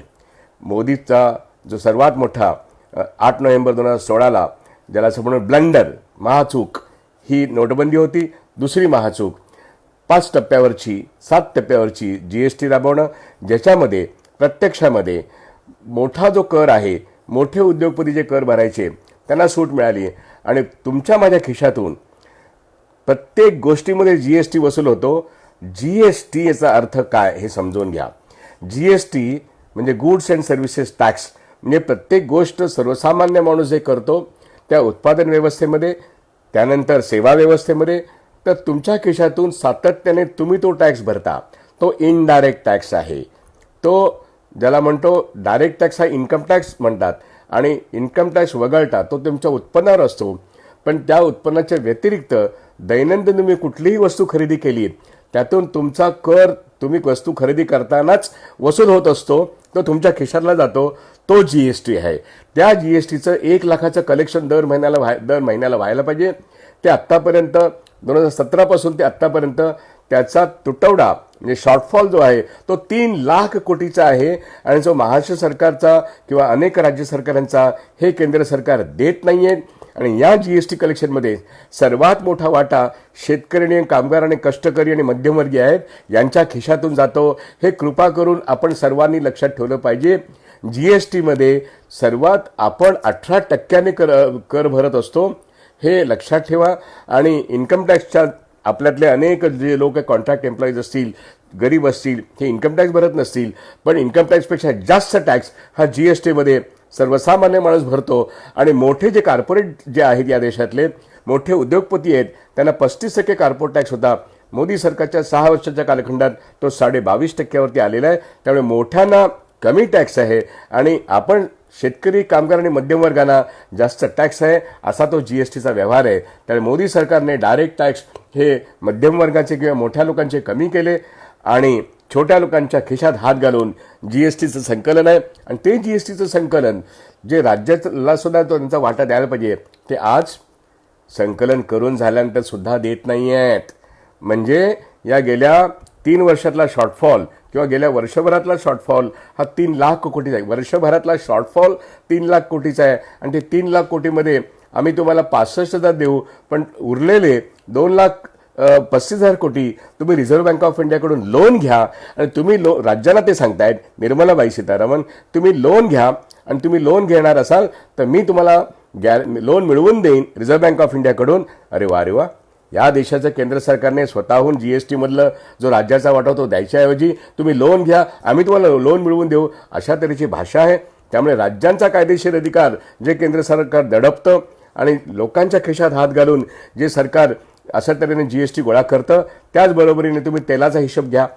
तेल 2014 पासून आंतरराष्ट्रीय स्तरांवरती त्याचे भाव कमी झालेले असताना भारतात मात्र 80 रुपयापासून ते 90 रुपये पर लिटर तेल विकलं जात होतं. वर्षाकाठी 20 ते 22 लाख कोटी रुपयाचा या तेलातल्या बचत जो ऑइल फ्लो अकाउंटमध्ये कुठे गेला, तो तुम्ही ONGCला जमा केला का कुठे, म्हणजे कोणत्या इंडियन ऑइलला जमा केला का BPCL मध्ये जमा केला, कुठे जमा केला, कॅग रिपोर्टमध्ये काही दिसतच नाहीये. त्यामुळे वर्षाकाठी 20-22 लाख कोटी जर आज हे सरकार कुठे पैसे गेले तेलाचे सांगत नसेल तर 6 वर्षामध्ये त्याची रक्कम केवढी होत असेल जरा विचार करा. तुमच्या खात्यामध्ये जनधनच्या खात्यामध्ये 15 लाख रुपये जमा करू असं सांगणार सरकार, 2 कोटी रोजगार निर्माण करू असं सांगणार सरकार, प्रत्यक्षामध्ये आत्तापर्यंत तुम्ही बघत असाल तर 40 कोटी स्थलांतरित कामगारांचा रोजगार गेलेला आहे.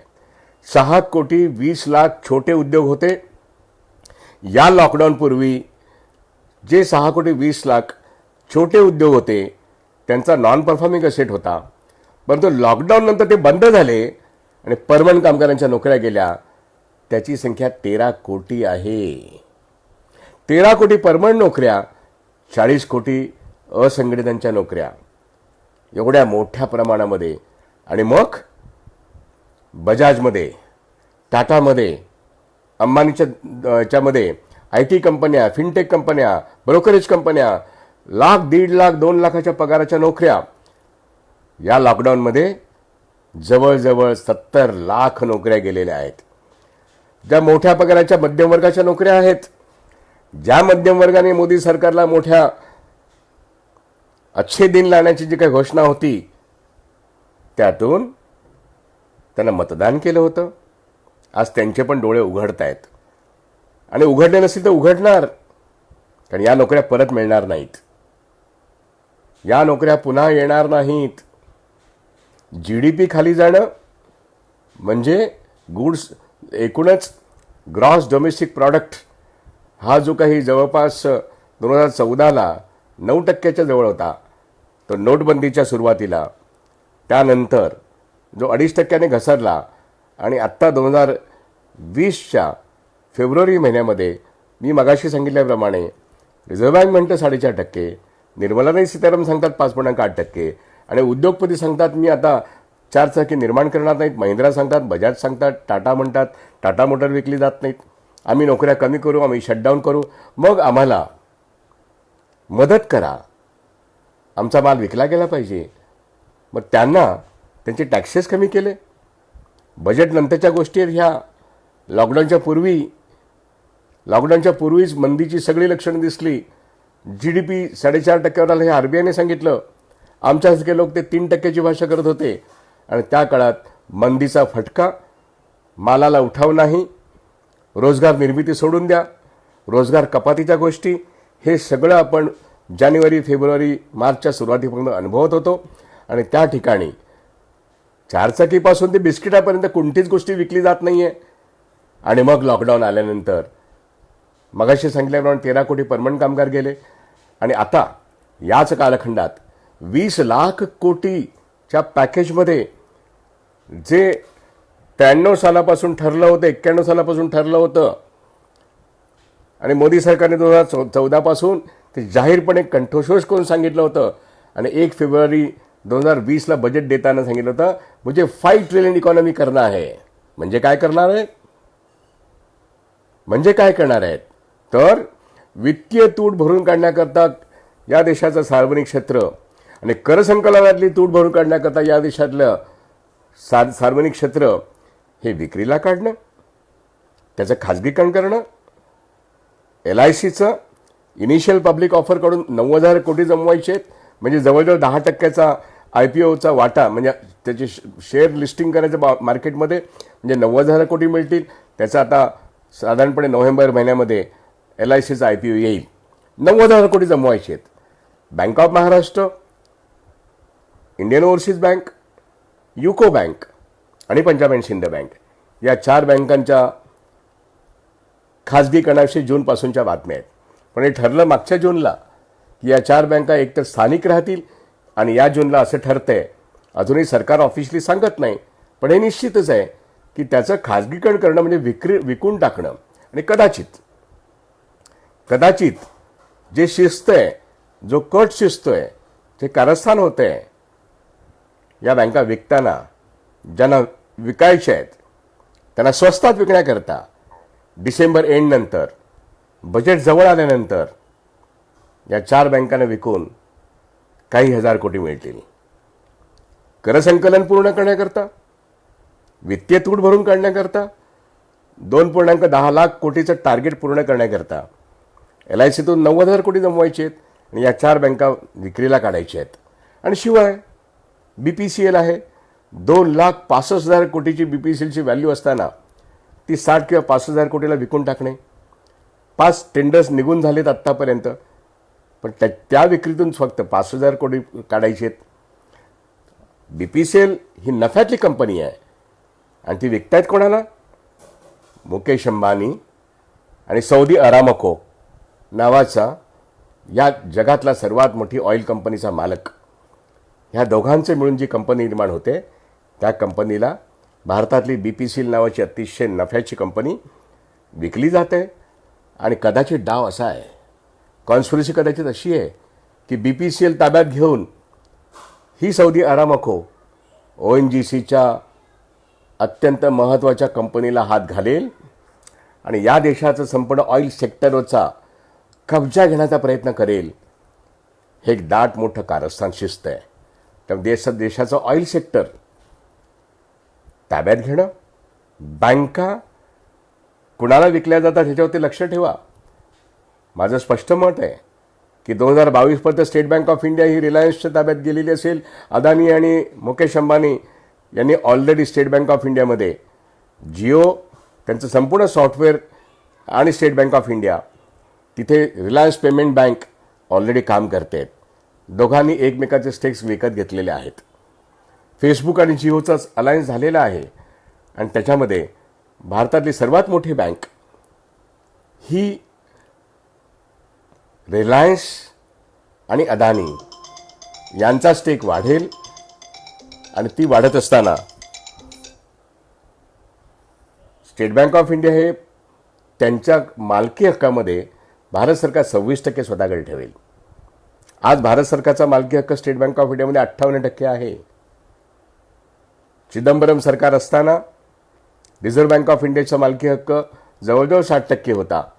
तो भारत सरकारकडे रिझर्व्ह बँक ऑफ इंडियाने दिला, म्हणून भारत सरकार आता स्टेट बँक ऑफ इंडियाचा मालकी हक्क त्यांच्याकडे आहे.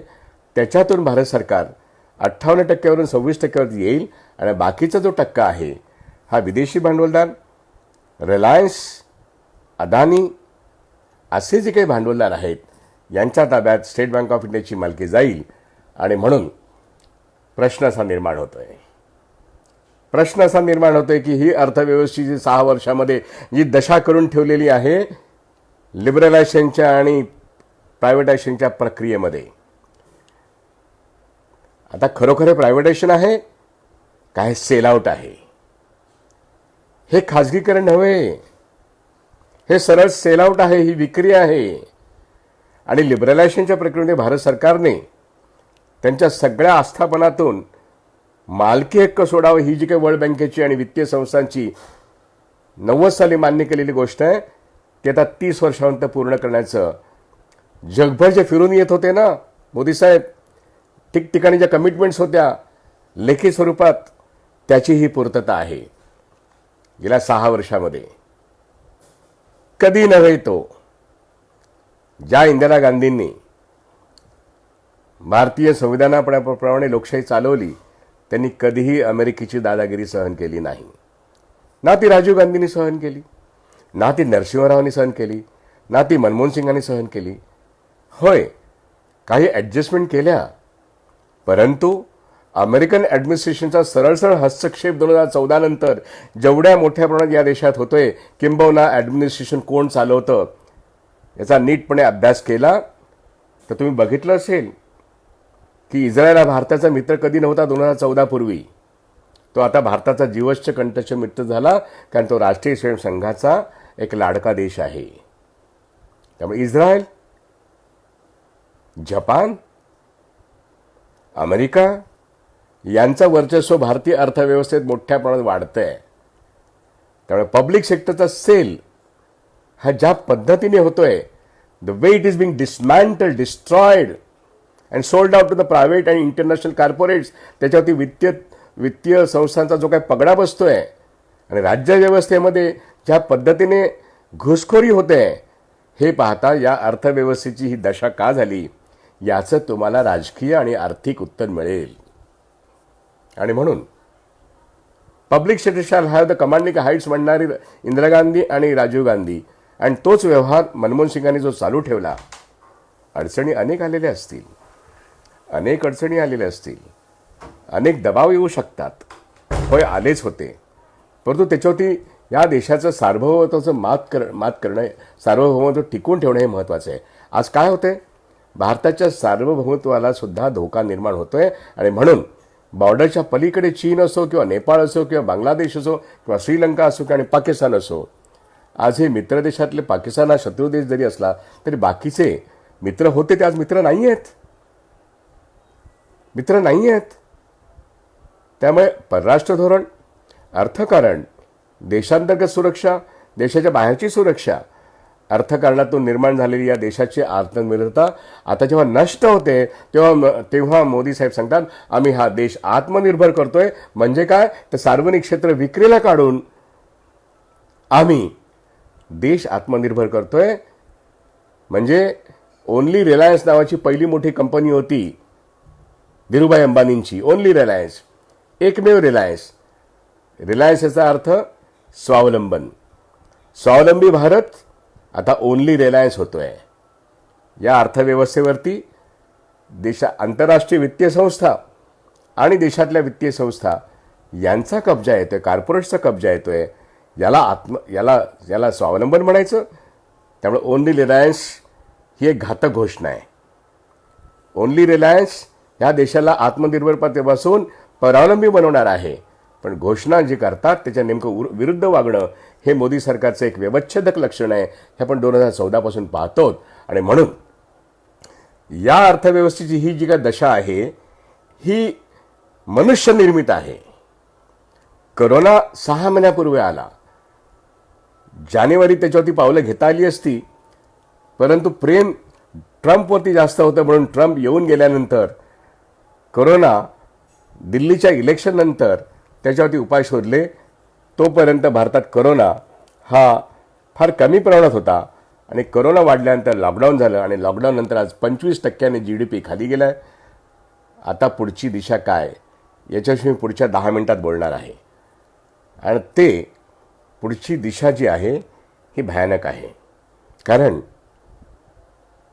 जी अर्थव्यवस्थेची दुर्दशा झालेली आहे त्याच्यामध्ये पहिल्याच क्वार्टरमध्ये एप्रिल मे जूनमध्ये जवळजवळ 24% GDP खाली गेले, म्हणजे 50 लाख कोटीचा चुराडा झालेला आहे. मग जुलै, ऑगस्ट, सप्टेंबरचे आकडे यायचे आहेत आणि हे आकडे भारत सरकारचे आहेत. गेल्या 5-6 वर्षातले भारत सरकारचे आकडे सगळे चुकीचे होते, पण त्यांना हे द्यावे लागले. कारण आंतरराष्ट्रीय वित्तीय संस्था सांगायला लागल्या की भारतीय अर्थव्यवस्था ही निगेटिव्ह आहे. माझा स्वतःचा व्हिडिओ फेब्रुवारीमध्ये, मार्चमध्ये भारतीय GDP शून्यावर येईल ऑगस्ट महिन्यापर्यंत असं मी स्वतः म्हटलं होतं. आता शून्य नव्हे, निगेटिव्ह 24%. आणि त्या 24%मध्ये जे इन्फॉर्मल सेक्टर आहे या सेक्टरचा जो काही या GDP मधला जो भाग आहे याच्याविषयी उल्लेखच नाही आहे. तो वगळून 24% GDP खाली गेलेला आहे. तो धरला तर 42 ते 43% GDP हा पहिल्याच क्वार्टरला खाली गेला असेल. आणि official report the state Bank of इंडियाचे इंटेलिजन्स अहवाल जे आहेत, आंतरराष्ट्रीय पातळीवरती क्रेडिट सुसी किंवा अनेक जे वित्तीय संस्था आहेत, अगदी IMFचा पण तुम्ही अहवाल घ्या, त्याहीमध्ये पुढच्या 2021 पर्यंत डिसेंबरपर्यंत आपला GDP निगेटिव्ह 10 असेल. म्हणजे वाढीचा प्रश्नच नाही, रोजगार निर्मिती नाही, रोजगार कपात ऑलरेडी होते आहे. ती किती होते तुम्हाला मी सांगितलं, ते लाखो आणि कोट्यावधीने आहे. त्यामुळे नवीन रोजगार निर्मिती नाही, अर्थव्यवस्था पूर्ण निगेटिव्ह आहे. त्यामुळे हा देश कसा उभा राहील याच्याविषयी आता माझं म्हणणं मी मांडतो. हे कुठल्याही पुस्तकामध्ये लिहिलेले मिळणार पण नाही. आपल्याला तंत्रज्ञानाच्या प्रगतीतून गेल्या 30 वर्षामध्ये जे पाहिलं आहे, आपण सगळी क्षेत्र बदललेली आहेत. विशेषतः मी ज्या बँकिंग क्षेत्रातला आहे, ज्या आर्थिक क्षेत्रामध्ये आहे, ते आर्थिक क्षेत्र मनुष्यविरहित स्टेट बँक ऑफ इंडिया, मनुष्यविरहित बँक शाखा चालू शकते, मनुष्यविरहित बँकिंग व्यवस्था चालू शकते, मनुष्यविरहित LIC चालू शकते. हे शक्य आहे, हे शक्य आहे. म्हणजे 2017च्या नोटबंदीनंतर तुम्ही पेटीएम हे पूर्वी नाव ऐकलं नसेल, कॅशलेस व्हा हे सांगण्यात आलं. प्रत्यक्षामध्ये आपण कॅशलेस झालो नाही, परंतु टेक्नॉलॉजीमुळे आपण खऱ्या अर्थाने कॅशलेस होऊ शकतो. आज आपल्या नोटांना एक बिटकॉइन नावाची पर्यायी करन्सी निर्माण झालेली आहे. ती क्रिप्टो करन्सी असं म्हणतात. ती जगभर वावरण्यात येतं. जसा एका बिटकॉइनला $11,000, कृपा करून हा आकडा लक्षात घ्या, एका बिटकॉइनची किंमत $11,000 ही क्रिप्टो करन्सी आहे. ही सुद्धा अनेक भारतीय उद्योगपती, राजकीय नेते, काळा धंदा करणारे लोक आणि अनेक मध्यमवर्गीय लोक सुद्धा साठवत आहेत पैसे. ती इल्लीगल करन्सी आहे, परंतु एका बाजूने ही क्रिप्टो करन्सी वाढते, दुसऱ्या बाजूने काळा पैसा वाढतोय, मनी लॉन्ड्रिंग वाढते. IPL सारखे खेळ माणूस कोणी बघत नाही आहेत, पण तो खेळ आज दुबईमध्ये खेळला जातोय. करोनाच्या काळात सुद्धा अनेक खेळ आंतरराष्ट्रीय पातळीवरती it's a game of money laundering. कोणीही माणूस बघत नाही, पण आपण जगभरचे कोट्यवधी लोक बघतायत. अशा तऱ्हेचं जो एक धंदा आहे, करमणूक, खेळ ह्या कमॉडिटीज आहेत. आणि होय, धर्म हा सुद्धा कमॉडिटीचा भाग आहे. त्यामुळे तंत्रज्ञानावर आधारित ही कमॉडिटी कसं रूप घेईल हे पुढच्या कालखंडामध्ये, ज्याला आर्टिफिशियल इंटेलिजन्स किंवा 4th इंडस्ट्रियल रेव्होल्यूशन म्हणतात, म्हणजे औद्योगिक क्रांती आपण बघितली, ती 200 वर्षापूर्वी जेव्हा औद्योगिकरण सुरू झालं, वाफेचा शोध लागला. ती पहिली औद्योगिक क्रांती, ती पहिली ज्याला आपण म्हणू मोठी क्रांती झाली. वाफेचा शोध, विजेचा शोध, मग कॉम्प्युटरचा शोध. आणि आता चौथं महत्त्वाचं म्हणजे आता आपण डिजिटल किंवा स्टेट ऑफ आर्ट टेक्नॉलॉजी म्हणजे रोबोटिझम, सगळं ऑटोमॅटिक होणं. त्यामुळे प्रत्येक गोष्ट, म्हणजे मी इथे बसून इंग्लंडमध्ये इथला एक डॉक्टर तिथल्या एका पेशंटचं, हार्ट पेशंट असेल, त्याची शस्त्रक्रिया मी इथे बसून करतोय, याची तुम्ही कल्पना करा, याची तुम्ही कल्पना करा. आणि हे तंत्रज्ञानाने शक्य आहे. याचं जेव्हा प्रमाण वाढेल त्यावेळेस कदाचित आपल्या देशामध्ये, आमच्या एका मित्राने सांगितलं त्या पद्धतीने, फक्त आयांची गरज राहील, कदाचित नर्सची गरज राहील, बाकी कशाची गरज लागणार नाही. मोबाईल हॉस्पिटल्स, यंत्रावरती चालणारे हॉस्पिटल्स, आणि मग यंत्रावरती काय चालणार नाही? मनुष्यविरहित कार चालेल, मनुष्यविरहित ट्रेन चालेल, आणि काय चालू शकणार नाहीत मनुष्यविरहित. त्यामुळे बँका, इन्शुरन्स, उत्पादन व्यवस्था, सेवा व्यवस्था, टेलिकॉम क्षेत्र, ज्या ठिकाणी पहिल्यांदा टेक्नॉलॉजी ऑलरेडी आपल्याला व्हिजिबल आहे की टेक्नॉलॉजी माणसांची नोकऱ्या संपवत आहेत. आणि म्हणून नोटबंदीच्या नंतर, जेव्हा आता टाळेबंदी आली 24 मार्च नंतर, पहिल्या प्रथम बजाज आणि ऑटोने TCSमध्ये फक्त पगार मिळतोय, बाकी कुठेही पगार मिळत नाही. सर्व IT कंपन्या आणि फिनटेक कंपन्यांमध्ये नोकऱ्या गेल्या त्या परत निर्माण होणार आहेत. कारण का ज्या ठिकाणी नोकऱ्या निर्माण होणार आहेत त्या फोर्थ इंडस्ट्रियल रेव्होल्युशनमधून निर्माण झालेल्या तंत्रज्ञानावर होतील. आणि तिथे हजार लोकांची गरज असताना जर 50 लोकांवरती चालू शकणार असेल एखादा मोठा उद्योग, तर मग 50 लोकांनाच फक्त नेमण्यात येईल, 1000 लोकांना नेमण्याची गरज नाही. म्हणून ज्यांच्याकडे भांडवल गुंतवणुकीसाठी पैसा आहे जगभरचा, ते लोक आपला पैसा करोनाच्या कालखंडानंतर वर्षभरानंतर आपले उद्योग सुरू करतील आणि ते जागतिक स्वरूपाचे असतील. ते देशातले मोठे उद्योगपती आणि आंतरराष्ट्रीय मोठे उद्योगपती यांच्या संकरमधून सुरुवात होतील. त्याला एक फॅसिलिटिंग रोल मोदी निर्माण करून देत आहेत. त्याचा दबाव आंतरराष्ट्रीय भांडवलाचा आहे. त्यामुळे वित्त भांडवल आणि मक्तेदार भांडवल यांच्या संकरामधून मोठे उद्योग मोठ्या भांडवलाचे निर्माण होतील. बँका या आज 7 लाख बँक कर्मचारी दिसत आहेत, 9 संघटना दिसत आहेत. संघटनांचं कंबड या कामगार संघटनांच्या कायद्याच्या पुनर्रचनेतून संपलेलं आहे. माणसं काढली जातील, कदाचित त्यांचा VRS दिला जाईल. पण वर्षभरामध्ये 1 लाखावरती किंवा 50,000वरती जर संख्या आली आणि अनेक शाखा बँकांच्या बंद झाल्या आणि स्टेट बँक ऑफ इंडिया 2022 नंतर खाजगी होणं जसं आज मी सांगतोय, तर ही काय फार भयानक गोष्ट मी सांगत नाही आहे. जगातल्या अनेक बँकांचं स्वरूप आज मनुष्यविरहित बँकाच आहेत. त्या भांडवलाने मोठ्या आहेत, व्यवहाराने मोठ्या आहेत, पण त्यांची जी मनुष्यबळ जे आहे त्या ठिकाणी सगळ्याच ठिकाणी मनुष्यबळ कमी होत आहे. रोबोज वाढत आहेत, तंत्रज्ञान वाढत आहे. आणि मग आज आपण बघतोच की तंत्रज्ञानातून काय शक्य होत नाही, सगळं शक्य आहे. त्यामुळे भारतामध्ये ह्या गोष्टी पुढच्या 2 ते 3 वर्षात मोठ्या प्रमाणात होतील. आणि जी भांडवल गुंतवणूक आता करायला कोणी तयार नाहीत असं म्हणतायत, तर ते जे लोक कोण तयार होतील, तर शेती व्यवसायामध्ये वॉलमार्ट तयार होईल. आता फेसबुक येतोय, आता गुगल येतोय, त्याचा रिलायन्सच्या धंद्यामध्ये प्रवेश होतोय. तेव्हा उद्या आज मोठा जो रिलायन्स आहे, मुकेश अंबानी आहे, कदाचित 2 ते 3 वर्षानंतर त्याच्या धंद्यामध्ये 51% नसेल, त्याच्या धंद्यामध्ये त्याचा 26% असेल. आणि कदाचित फेसबुक आणि गुगलचा त्या रिलायन्सच्या धंद्यामध्ये 51%पेक्षा जास्त असेल. वॉलमार्टचा शेती व्यवसायामध्ये जास्त असेल. आणि तो कॉर्पोरेट शेती करेल आणि तो कॉन्ट्रॅक्ट फार्मिंग करेल. आणि आपले शेतकरी नागवले जातील, आपले कामगार नागवले जातील, आपले छोटे उद्योग उभेच राहू शकणार नाहीत. त्यामुळे स्टेट ऑफ आर्ट टेक्नॉलॉजी, ज्याला फोर्थ इंडस्ट्रियल रेव्होल्युशन किंवा आर्टिफिशियल इंटेलिजन्समध्ये उद्योग हे मोठेच असतील, ते मक्तेदारीच असतील, ते कमी कामगारांचे असतील. त्यामुळे आपल्या सर्वांना राजकीय पक्ष म्हणून, कामगार संघटना म्हणून, शेतकरी संघटना म्हणून पुन्हा एकदा नव्याने विचार करायला लागेल.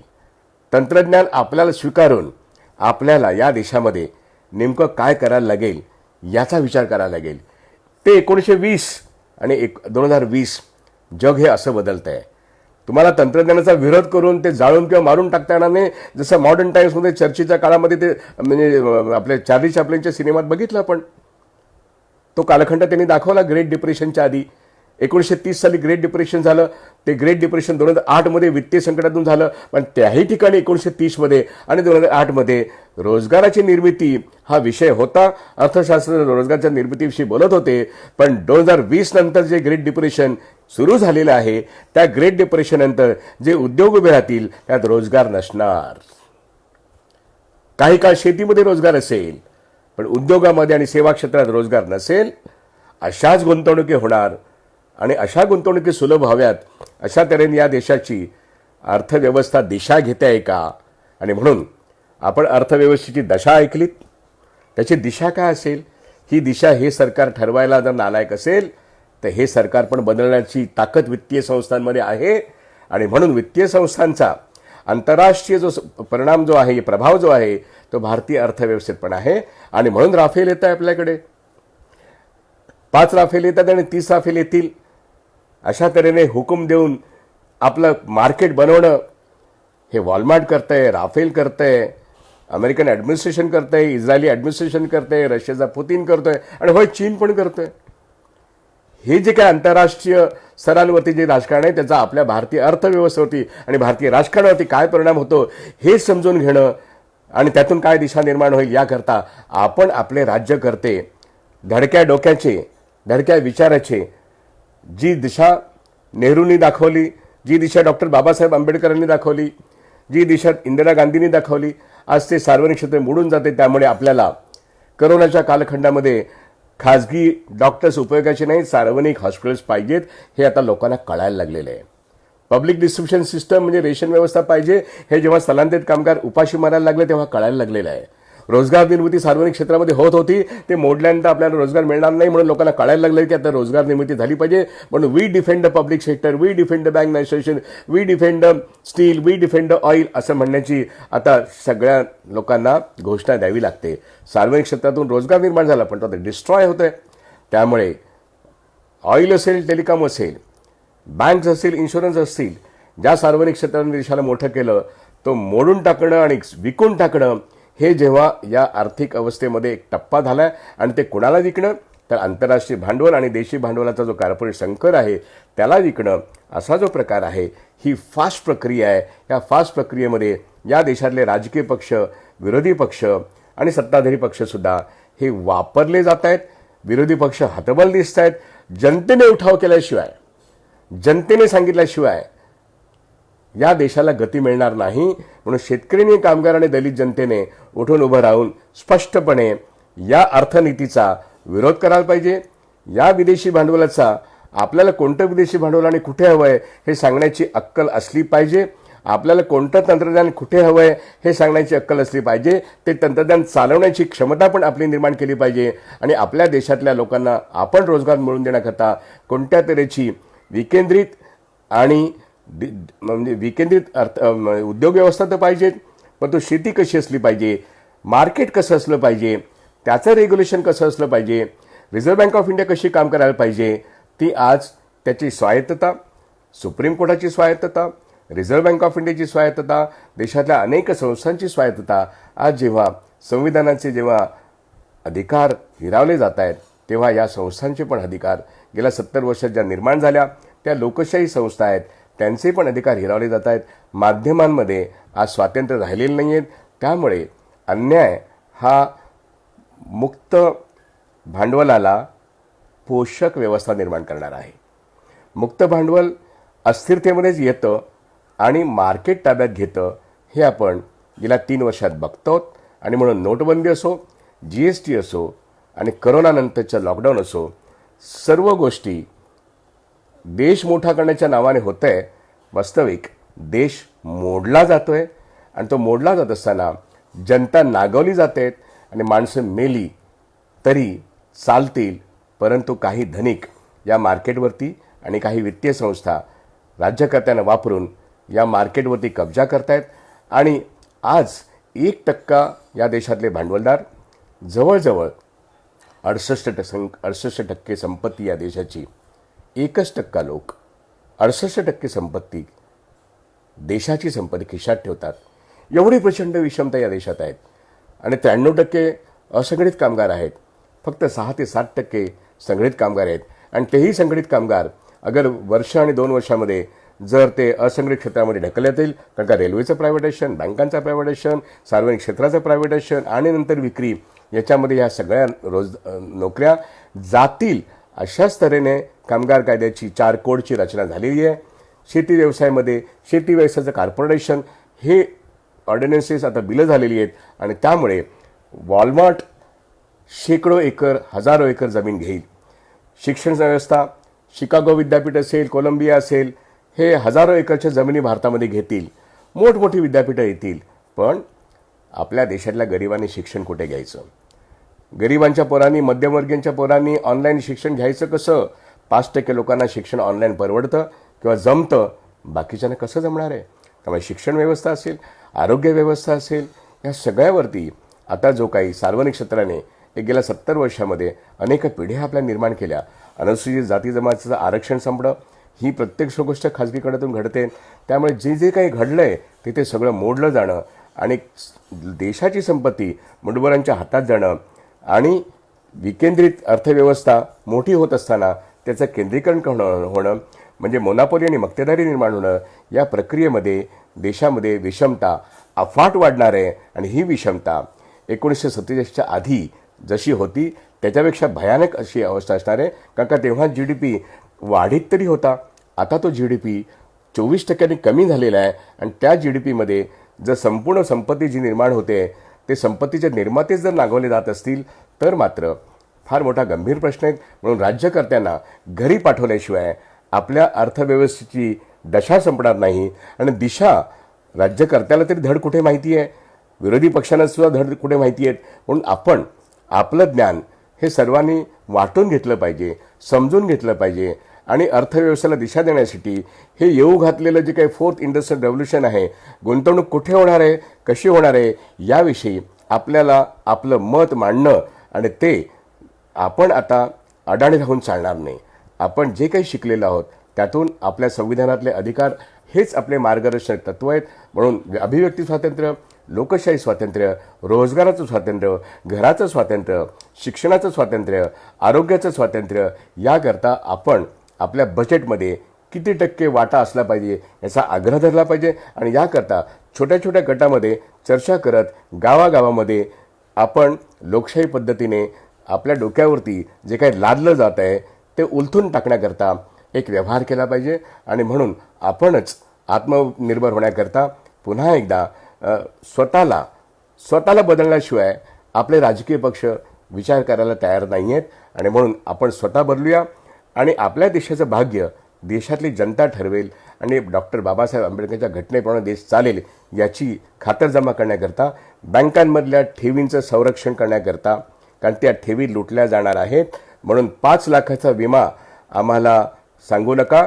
आम्हाला LICच्या पॉलिसीला 100% सॉवरिन गॅरंटी आहे, तशी बँकांच्या ठेवीला सुद्धा सॉवरिन गॅरंटी असली पाहिजे. आणि बँका जर खाजगी हातात जाणार असतील तर आम्ही आमच्या ठेवी काढून घेऊ. आम्ही आमच्या ठेवी परकीय हातामध्ये देणार नाही. आम्ही आमच्या ठेवी खाजगी बँकांना वापरू देणार नाही. हे आपल्याला नीटपणे संघटितपणे सांगता आलं पाहिजे, कारण आपल्या ठेवी ह्या असुरक्षित होत आहेत.